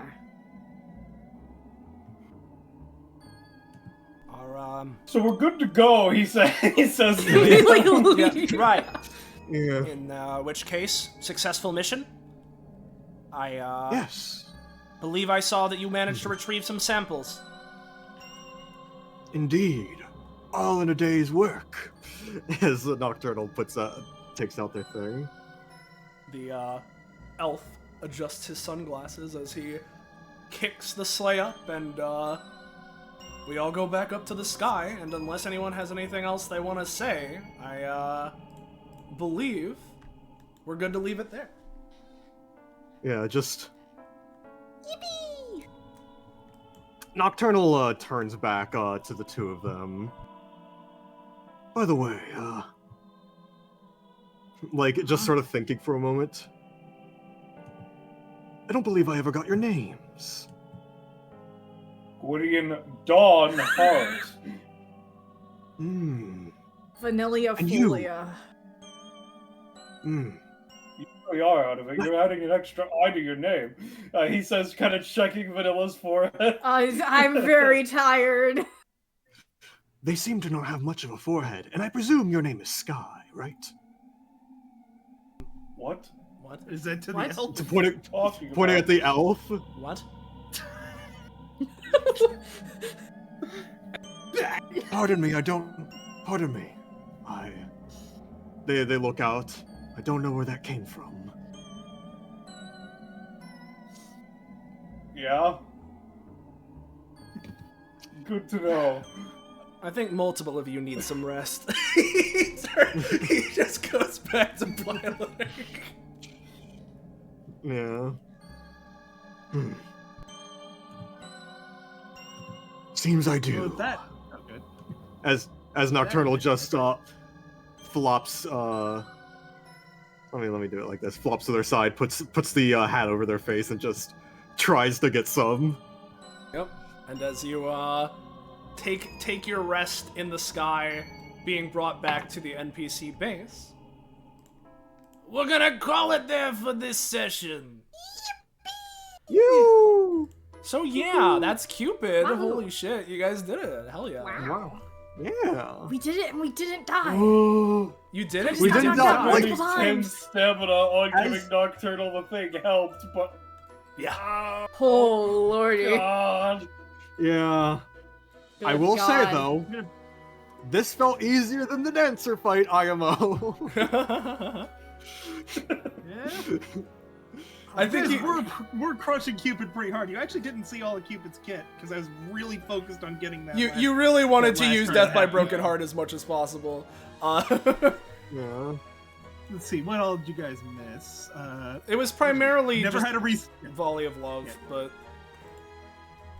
but Yeah, there was never a reason to post Cupid's talent, but had this, so that's why Cupid was focusing on Vanilla and Gwydion so much, is because Oh. she could tell there was something there. For no particular reason, no. yeah. And then let's see, you saw a Broken Heart. It's Love volley of you. love is the only thing they didn't say. Yep, I'm gonna just do that real quick. Absolutely insane that it had a decaying recharge that went all the way down to a It's D1. still- Yeah, you guys. That's a bit of luck, I'd say. Oh yeah. It really made sure Heartbeat and Heartbreak had no action in the entire fight.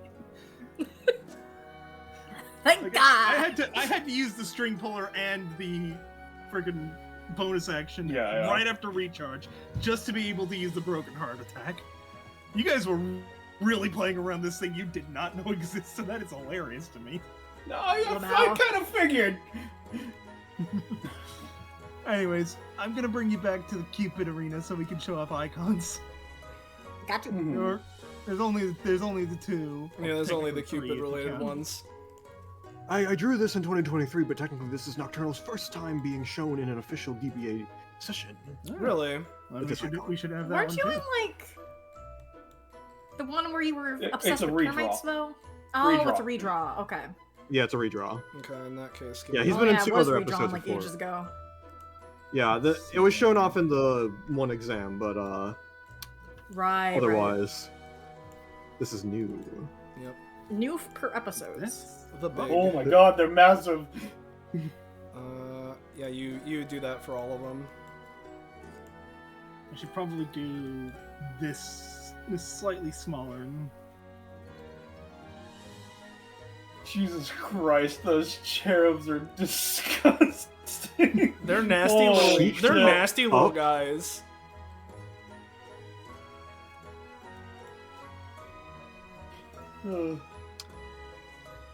There's Nocturnal. Yeah.